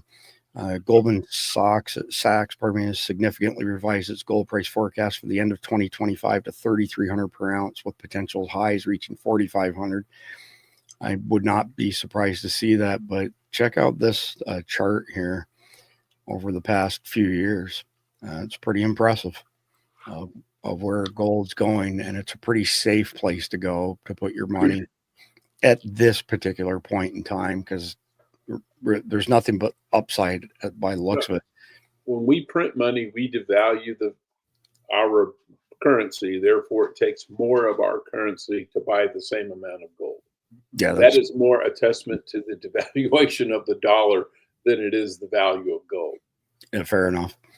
CCP influence operations uncovered in Minnesota.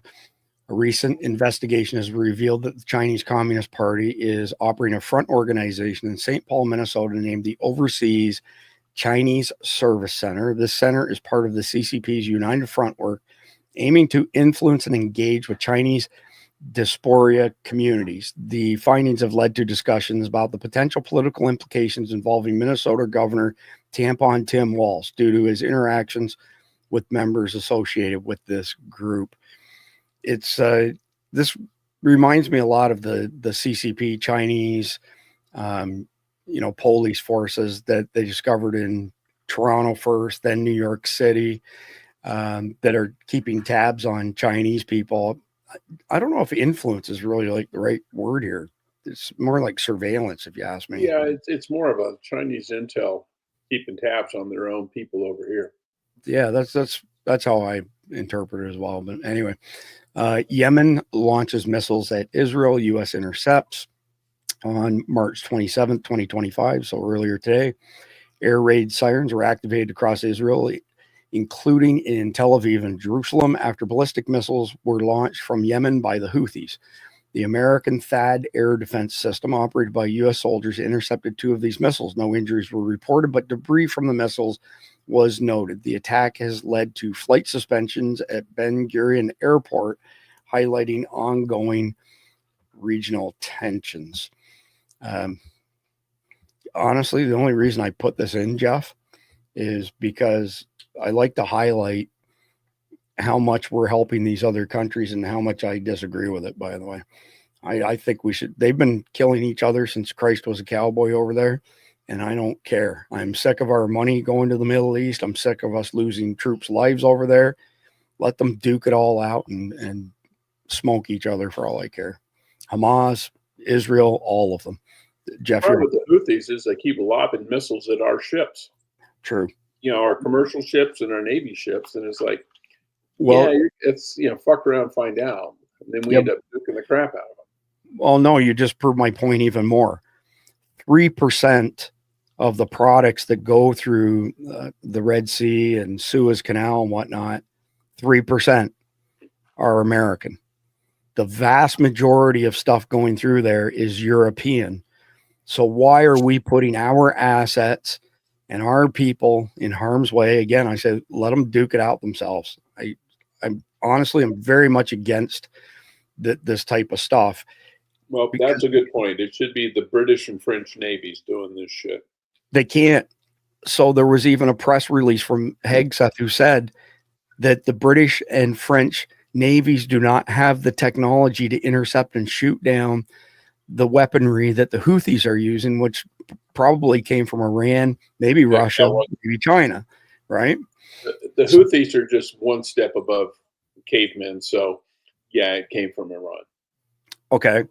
So, I mean, the next point to this, and I haven't seen a lot of people discussing this, but every time we intervene on the behalf of Europeans and Israel over there, the people that you just mentioned, the Houthis and these other terroristic organizations, their hatred for us only goes up, up, and up. And all this does is increase the opportunity for them to activate cells inside of our borders to attack us because we're thwarting their efforts and attacking them. I'm not kidding you. I'm an isolationist when it comes to this. I don't want anything to do with this crap at all. Let them, like I said, let them kill each other. And definitely don't let people come to our country and burn the American flag at college so-called peaceful protest rallies and, rah, rah, rah to the Hamas and all these other clowns. All those people need to be kicked out of our country too. Yeah, screw those guys. My point is freedom of speech in America is for Americans. Yeah. It's not the world constitution. It's the American constitution. Yeah. All right. So just quick rundown here. As I mentioned already, U.S. egg prices dropped 59%, but local variations persist. Cindy went to the grocery today and we were talking about this, and the drop has been quite noticeable here in Central Florida. So nothing really new there.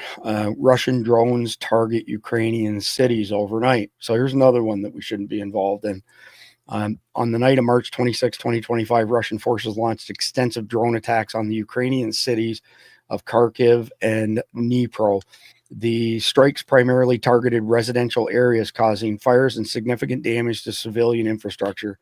Rescue and medical teams responded swiftly, treating numerous casualties, including children. The attacks underscore the ongoing conflict, despite previous indications of ceasefire efforts. I mean, if any combatant is targeting children and civilians like that, you know, again, and I don't like the Russians, and I don't want anything to do with the stupid Ukrainian crap either. But that's pretty evil at the end of the day. Well, and I think part of it is too is we give them a lot more credit that they're able to hit what they're aiming at. They don't. We don't either. There's always a lot of collateral damage. These guys aren't using laser-guided paveways with predators above them, you know, dark laser designating a specific target. This is they launch it, hope it gets close, and you know if they hit their target, great. That's why they launch a boatload. They know a bunch are going to get shot down, and the others are going to miss. So are the guidance systems that bad from Russia? What was that?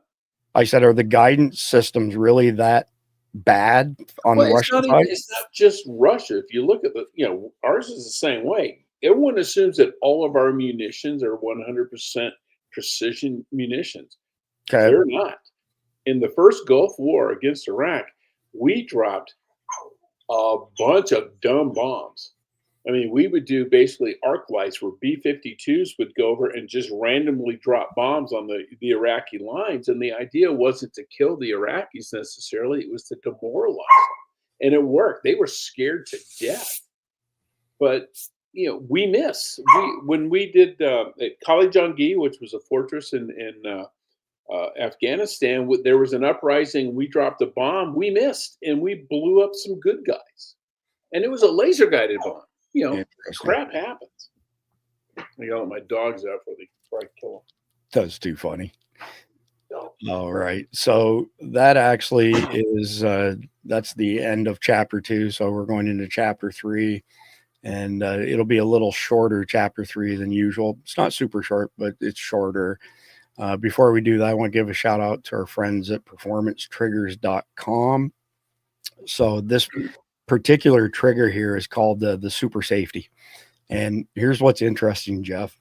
This super safety, because it's safety related to firearms, is getting all sorts of coverage on Google search results. So you can't advertise anything on Google for guns unless it's safety related, like a, you know, a safe to store your guns in, you know, trigger locks, all that kind of stuff.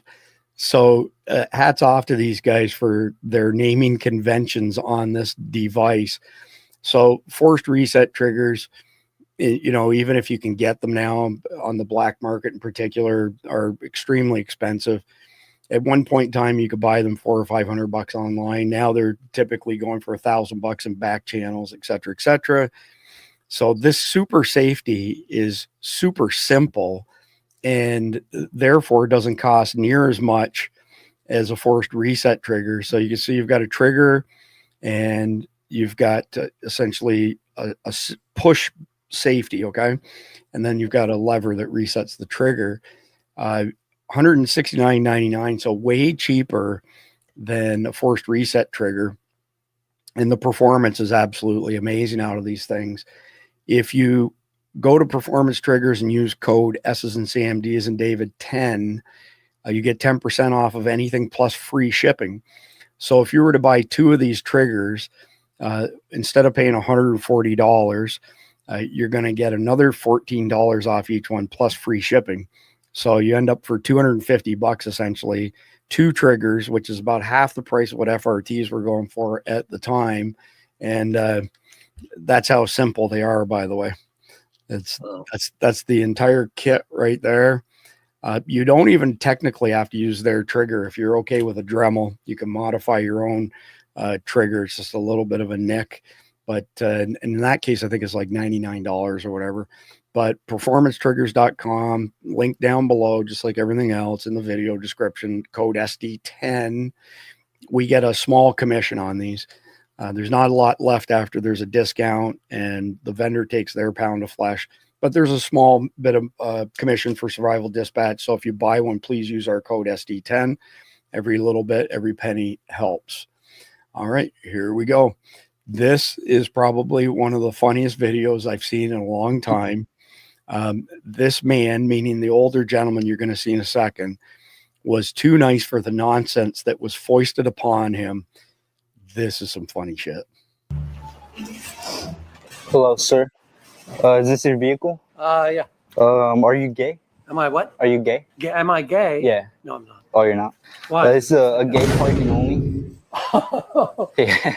I never saw that. I've been here Yeah, it's a gay. 40 years and I never saw Oh, yeah? It's new? It's part of like Trump's thing, yeah? Oh. Yeah. Oh, you're kidding. No, it's a new thing. Why are they? That's what I'm saying. Is that privilege for gay people or? Yeah, it we is. don't want you anywhere near anybody else. I don't know. It's pretty weird. But yeah, it's like a gay bike parking. All right. It's going to be a small fine, though. Oh, you're kidding me. Yeah, I'm sorry. No, come on. Sorry, sir. Really? No. Yeah, I hate to be pulling your like third leg here, but Well, what? Yeah, actually, I'm gay. Oh, you? Want to? Yeah. Yeah. Yes, I am. Yes. You want to go in the back? Wait, sir. Can you give me your best gay voice? What? Can you give me your best gay voice, and I'll let you go? Oh, really? Yes. Oh, that's so nice. Yeah, of course. Thanks. Are you a top or a bottom? I'm a top. How many men have you slept with? Only 3. Only 3? Yeah. On a scale of 1 through 10, how gay are you, sir? Oh, about 7. A 7? All right, sir. You have a good day. The old guy was pretty good in his comebacks. Oh my God. I'm telling you, that's one of the funniest ones I've seen recently. That cracked me up. Gay parking only. Yeah. So this We're next, almost there. say again. We're almost there. Yeah, it was pretty funny. So I got a couple of videos of Jeb Boasberg from Knoxville, Tennessee, and actually his wife and his parents are in this clog dancing group, but you've probably seen this guy. He's absolutely amazing at dancing, and he's got like the killer mullet, all business in the front, party in the back. But this guy is talented. Y'all get a kick out of this and the next couple ones I got queued up. Have you seen this guy on TikTok maybe? Or what about this video on Instagram? A clogger is exploding on the internet. And guess what? He grew up not far from Knoxville. Here's Ben Cathy. They said your kid just went viral. I thought they meant he had a virus. It's been crazy ever since. It was overwhelming. Kim and Zeb Ross are on a whirlwind tour with millions of views on social media since this spring. They're bringing Appalachian flatfoot clogging to your phone screen. They say to do what you love, and I love to dance. To the tune of Usher and the Bee Gees, they all line up with the rhythm.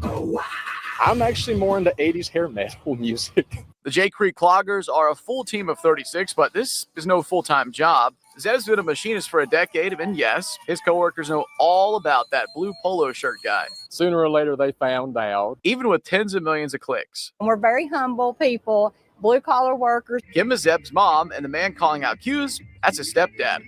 Here's his wife. They met, not surprisingly, line dancing. At Cotton Eye Joe's in Knoxville, Tennessee. The story goes that she fell in love 4 different times that night. Zeb said his now wife saw some fancy dance moves, but the dancer had to change up his outfit. I'm a heavy sweater when I dance, so every time she saw me, I was wearing a different shirt. So by the 4th shirt, she finally made the first move. Now in Nice, running their buck dancing empire on social media as they decide what to do next. First, the Tennessee and North Carolina hills. The Hollywood hills will have to wait. And we're all about smiles and family. I wouldn't know, Ben, but you get famous on the internet. You can get a lot of stuff, a lot of success out of that. They got a boot deal. They got a brand new overall deal. We're breaking the news here. They've even been on stage with a member of Florida Georgia Line down in Daytona Beach. And they've been dancing so much that Zeb has lost 21 pounds. So what you see right there looks a little different than the viral videos. Well, good for him. All right. So I'm pretty sure the next one is a short with him in it. Yeah. He puts a glass of water on his head while he's dancing here.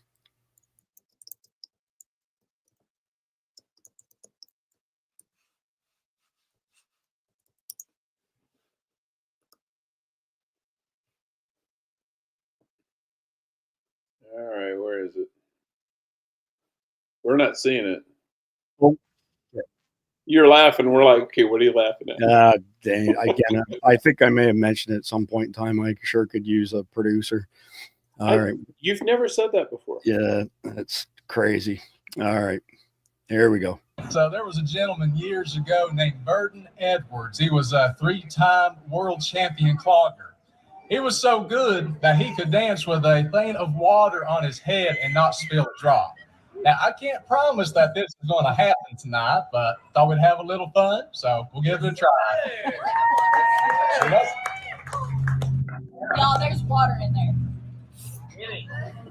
I can verify. It's either going to be impressive or it ain't going to be good. You want to dance fast or slow? Medium.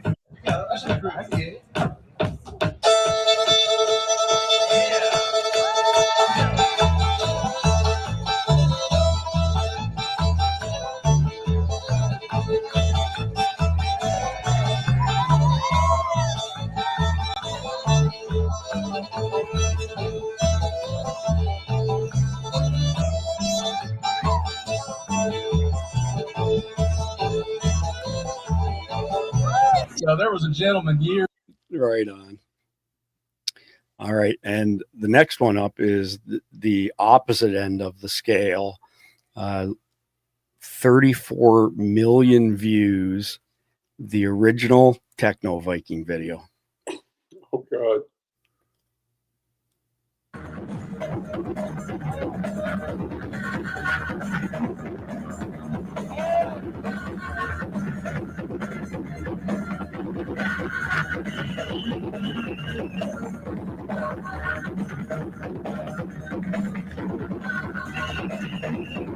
What the hell is this? Like Norway or something?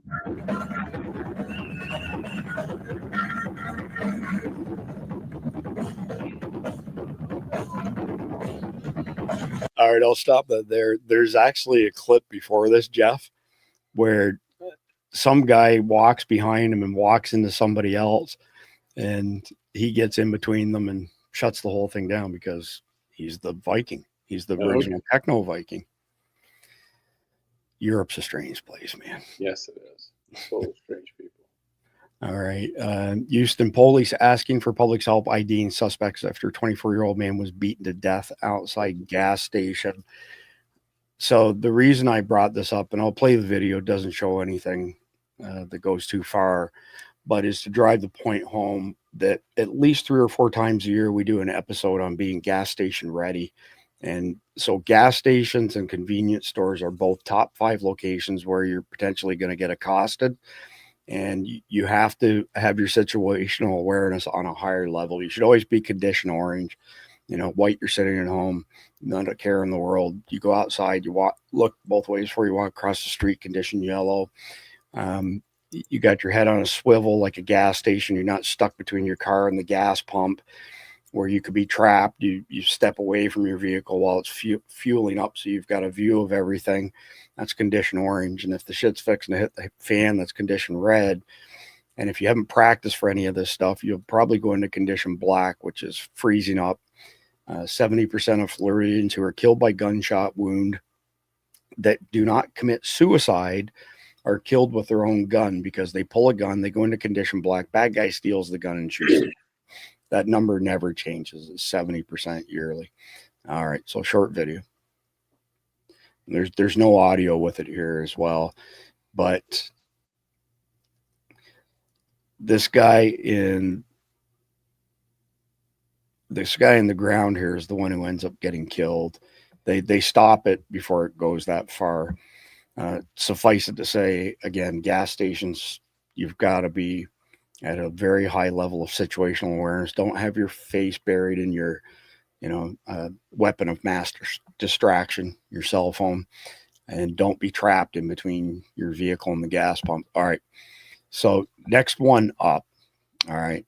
There's been this proliferation of videos on multiple platforms of these low testosterone gay beta guys eating their bananas with a spoon. So again, it's chapter 3, profanity, happens in chapter 3. So if you think eating a banana with a spoon is gay as fuck, put a 1 in the live chat.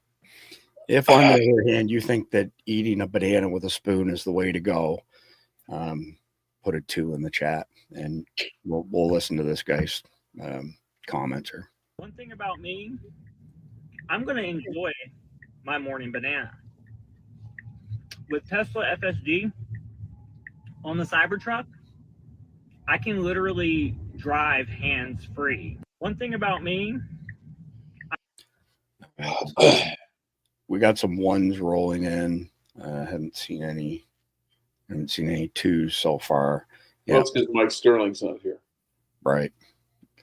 I'm pretty confident we have a pretty intelligent audience. I'm going to say that the consensus is going to be that this is gay as fuck. Yeah. All right. Next one up. Trump should identify as a female. Liberals would have to either accept him as the first female president or admit the absurdity of gender ideology. Actually, that's a good one. I think that would be hilarious. And then Melania comes out and goes, "Yes, we're lesbian." Right. Oh my God, that's got legs. I love it. All right. Well, yeah. So drinking a large amount of water each day helps you avoid other people's drama because you're too busy peeing. Stay hydrated. Yeah. It also gives you an out. Sir, I can't hang around for this. I got to go pee. Right. Turnip brain AOC.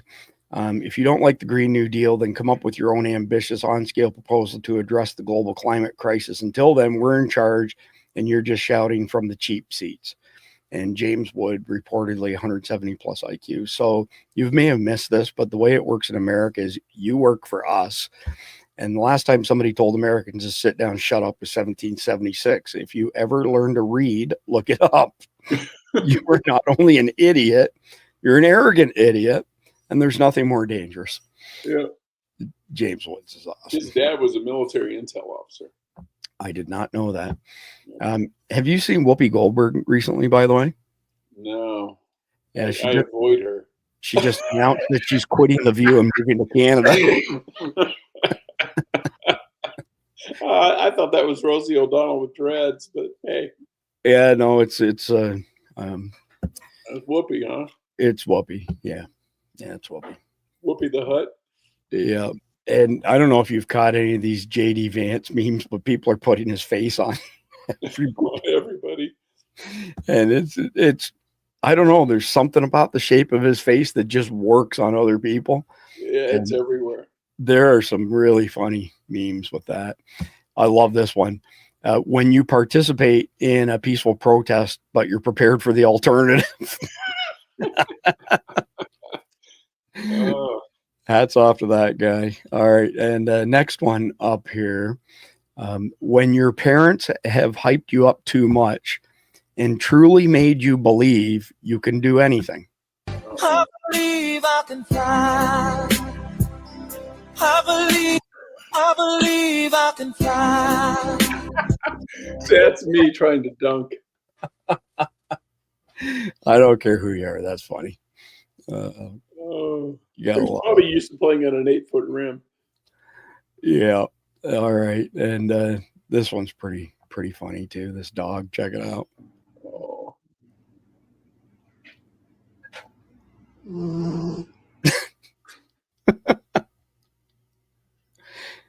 We love our fur babies. I love animals. Yeah. And this next one here is another reason why women live longer than men. Yeah. Men do stupid shit. It'll start over again. Look at this. Wow. My wife and I were talking. The reason you have so many tranny mass shooting is because they have the testosterone of a man and the emotionalism of a woman. Well, there you go. Not a good combo. That's a mouthful right there. All right. Who knows what this is? And the first answer is a teachable moment for an overly curious child in a car alone. Yeah, we all burned ourselves with those. Oh, did we ever? And don't put your tongue on there. Trying to start fires, yeah. And for the youngins in the audience, by the way, that is a cigarette lighter. Back when cars had cigarette lighters and ashtrays. Yeah. So that's what that little round 12-volt plug is. That's what it was originally for. It was that thing. That's absolutely why it's round. Right. This next one is really good logic here. The snake bites me, so I have 5 minutes to live. So I allow the snake to bite me again, so I will get an extra 5 minutes. Oh my God, that's funny. All right. And they always call it a conspiracy, but they never call it a lie. Yeah, that's true. Rather interesting. Nice All right. observation. And he is evil.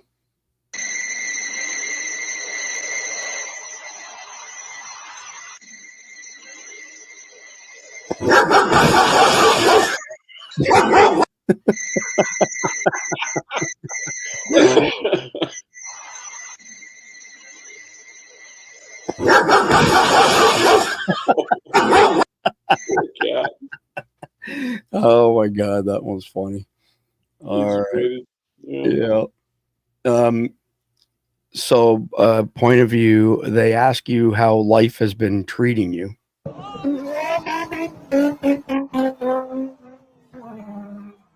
good, apparently.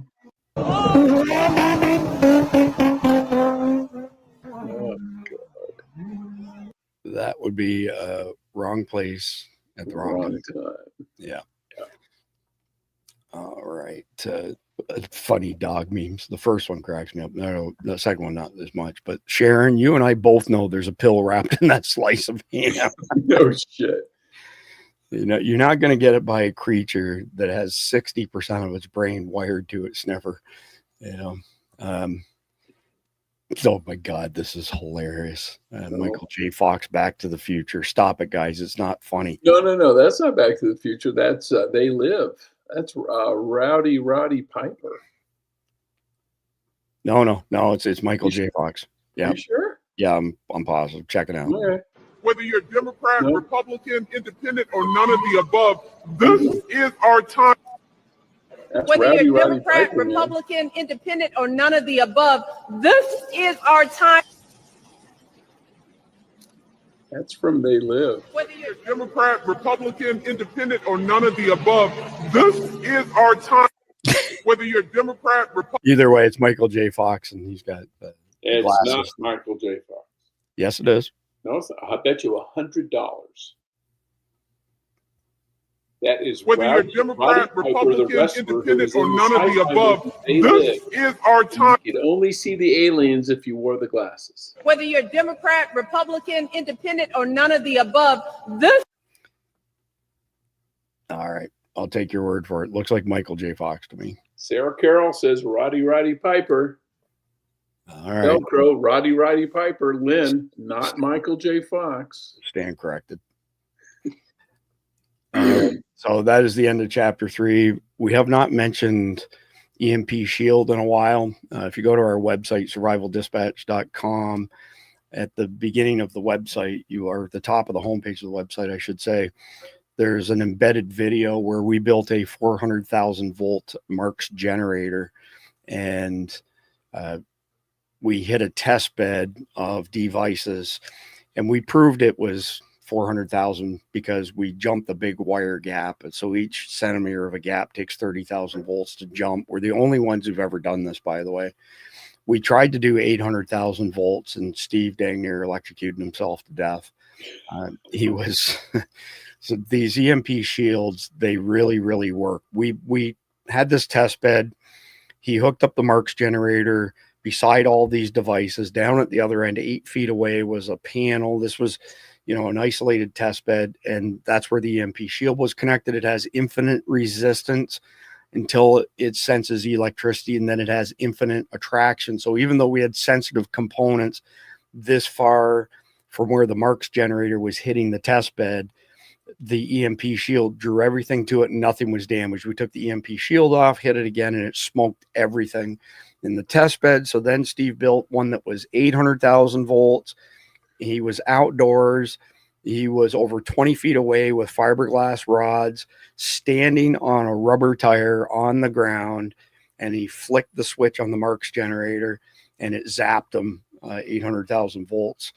And the way a Marks generator works, you get a 20,000 volt, essentially get a piece that generates 20,000 volts transformer. And then you got all of these capacitors that are 20,000 volts each, or 20,000 volts each. Yeah. So 20, you hit it with 20 times 20 is 400,000 volts. But anyway, watch the video. But the key thing is that there's a link down below. And if you click on it, it'll take you to EMP Shield. You'll automatically get $50 off every EMP Shield device that you buy. And this is something we can really get behind because we've done the testing. Nobody else has done the testing. You will not find anything out there like the video that we did. And if you want to protect your house, this is the way to do it. You can protect your car as well. Modern cars are not as subject to it. And you can even buy these little EMP shields that have a 6-gang receptacle on it, where you plug it into your receptacle at home and then you plug in other devices to the 6-gang, and they all become protected. So you can take it with you wherever you go. But amazing way to protect your house from lightning strikes, as well as EMPs and coronal mass ejections. Another point, by the way, if you have zero concern over electromagnetic pulses or coronal mass ejections, and I'm not going to hype it one way or the other, these devices will protect your home from lightning strikes, and there's a $25,000 insurance on it. They give you the $25,000 if your home was struck by lightning. So regardless of what your deductible is on your home insurance, it's most likely well under $25,000. They're going to give you $25,000, and if you don't have $25,000 in damage, that's okay. The money goes in your pocket. So, and Steve was working on 1,000,000 volts, but he is 1.2. He's no longer with us because he stood on a steel-built radio and it didn't really happen for him. So God rest his soul. Yeah. We still hear from Steve occasionally, but yeah, he's just not himself. He's just not himself since he got hit. Yeah. Here's what the conclusion was. The conclusion is so when you hit these 20,000 volt capacitors simultaneously and they all release their charge simultaneously, you're talking really, really big voltage spikes. And because of what happened with 800,000 volts, I should back up a bit. In that video, he does it in his garage. The second one with 800,000 volts was outside. And it actually, when he disconnected the EMP shield, the charge from the Marks generator actually went through the sheetrock and into his home wiring, traveled to the other end of the home and up a story and smoked his refrigerator. So, I mean, you're talking pretty crazy stuff. And again, nobody has done this but Survival Dispatch. But the conclusion was, after the 800,000 volt Marks generator, which was essentially 40 capacitors with one 20,000 volt generator, essentially, too dangerous. So if we revisit this, and this costs a lot of money, by the way, that whole Marks generator setup and everything, I think that Mike Bellamere from Switch It Up Electric kicked in something like $5,000 for the stuff. So if we were going to do 1.2 million, and there's a reason for that, the Carrington level CME September 1st, 1859 was guesstimated at somewhere around 900 volts, and it hit worldwide because it hit the ionosphere, and it set telegraph lines on fire, telegraph machines on fire, telegraph operators on fire. And if we had that hit today with everything being electronic, the results would not be good. So we thought, okay, if we can do 1.2 million volts, if we ever got hit with a CME, a coronal mass ejection with that level, it would be an extinction level event anyway, because it's kind of like decibels where it's exponential as it goes up. But anyway, this product works. Click the link below. You get $50 off of it. We get a small commission off of it. It's a great way to support Survival Dispatch, where you get something tangible out of it. All right, we're done chapter 3, homework. So what can the audience do? What can we all do, actually, in light of the main topic we discussed in this episode? And these are these rogue activist judges needing to be put in their place. Number 1, contact your elected representatives. Reach out to your U.S. senators and House representatives to express support for legislation aimed at curbing judicial overreach. Number 2, advocate for congressional oversight. Congress has constitutional authority to regulate federal courts, including restructuring lower courts, limiting their jurisdiction, known as jurisdiction stripping, or modifying judicial procedures. Push your representatives to use these powers. Number 3, raise awareness. Use social media, community forums, and local events to educate others about judicial activism and its impacts. And you guys have way more information than the average person does. We've, done our best to try and really drive it home as far as how all these pieces of the government fit together. And we still have people who don't have this knowledge saying, well, let's just impeach them, which we know doesn't work. Back structural reform. Sorry, Jeff, did you want to add something? No, go ahead. Okay. Back structural reforms support broader judicial reforms, such as term limits for federal justices. Number 5, engage with advocacy groups, organizations like Act for America or Media Research Center, campaign against judicial overreach, demand transparency and accountability, encourage Congress to hold hearings on judicial behavior and to penalize frivolous rulings.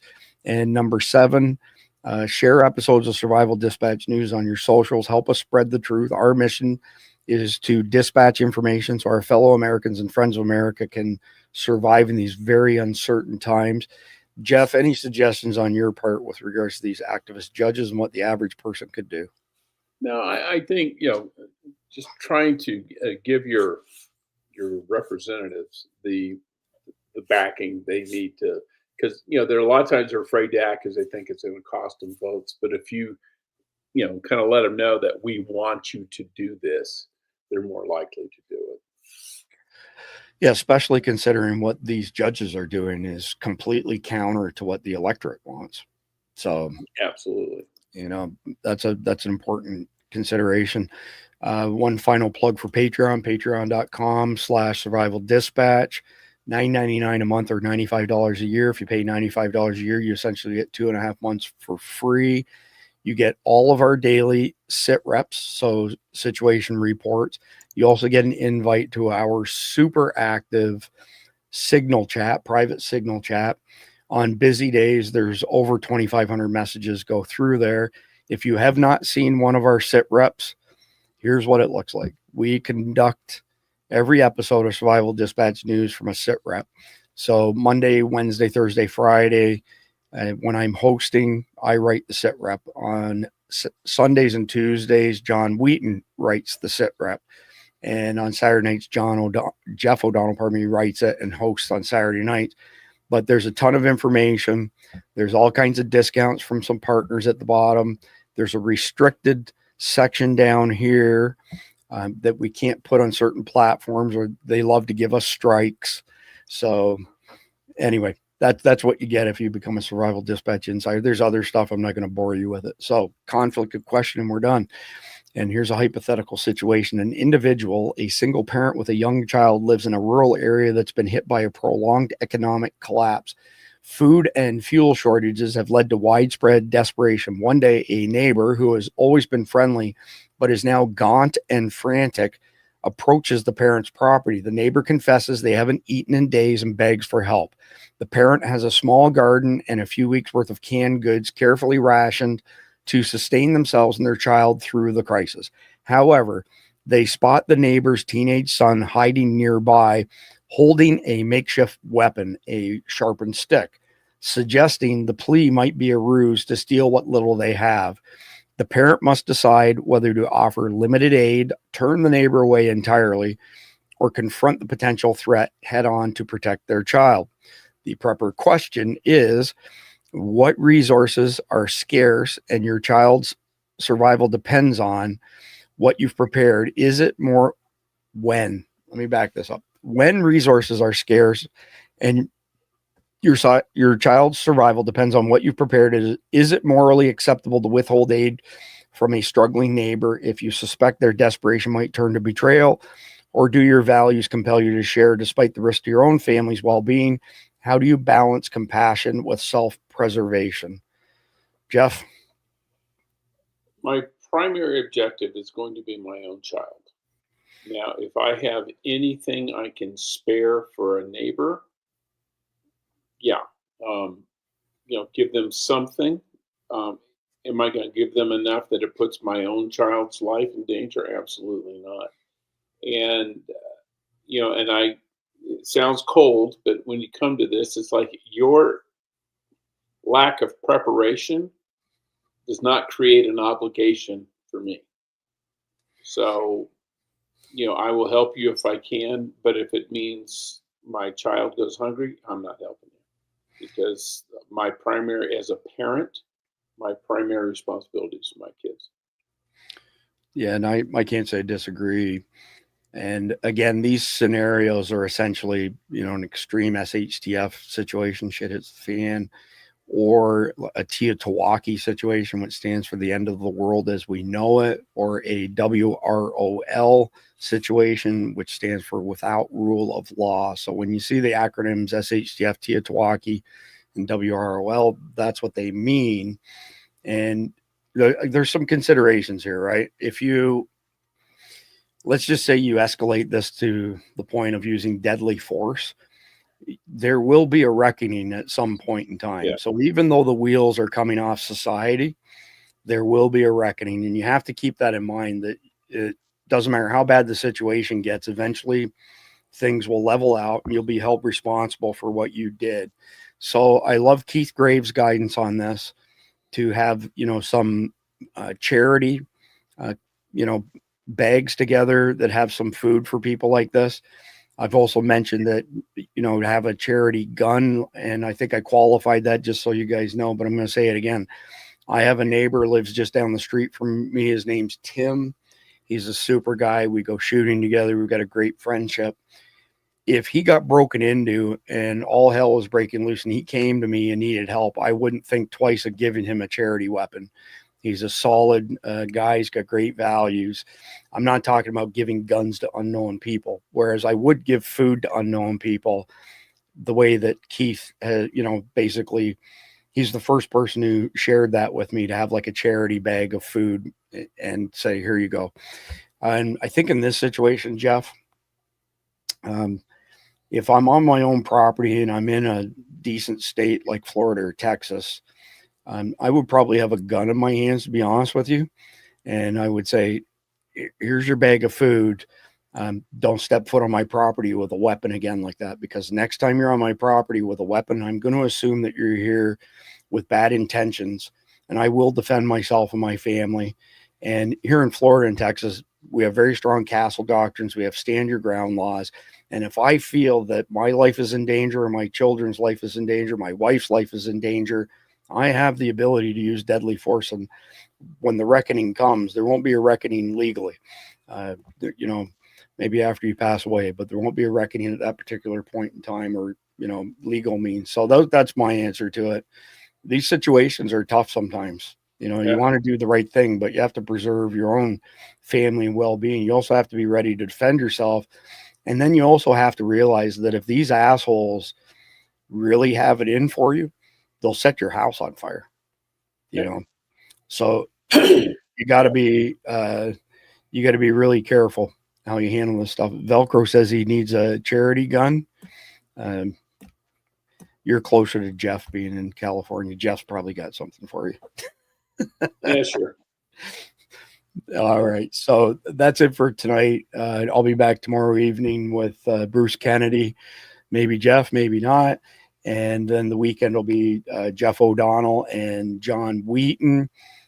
Monday evening, again, we got a big one. We got Admiral Robert Harwood, widely regarded as the greatest SEAL of all time by other SEALs. We've got Bill Brown, SEAL Team 6, partner in Parlatory Law Firm in New Jersey. It's one of the most notorious law firms in the state.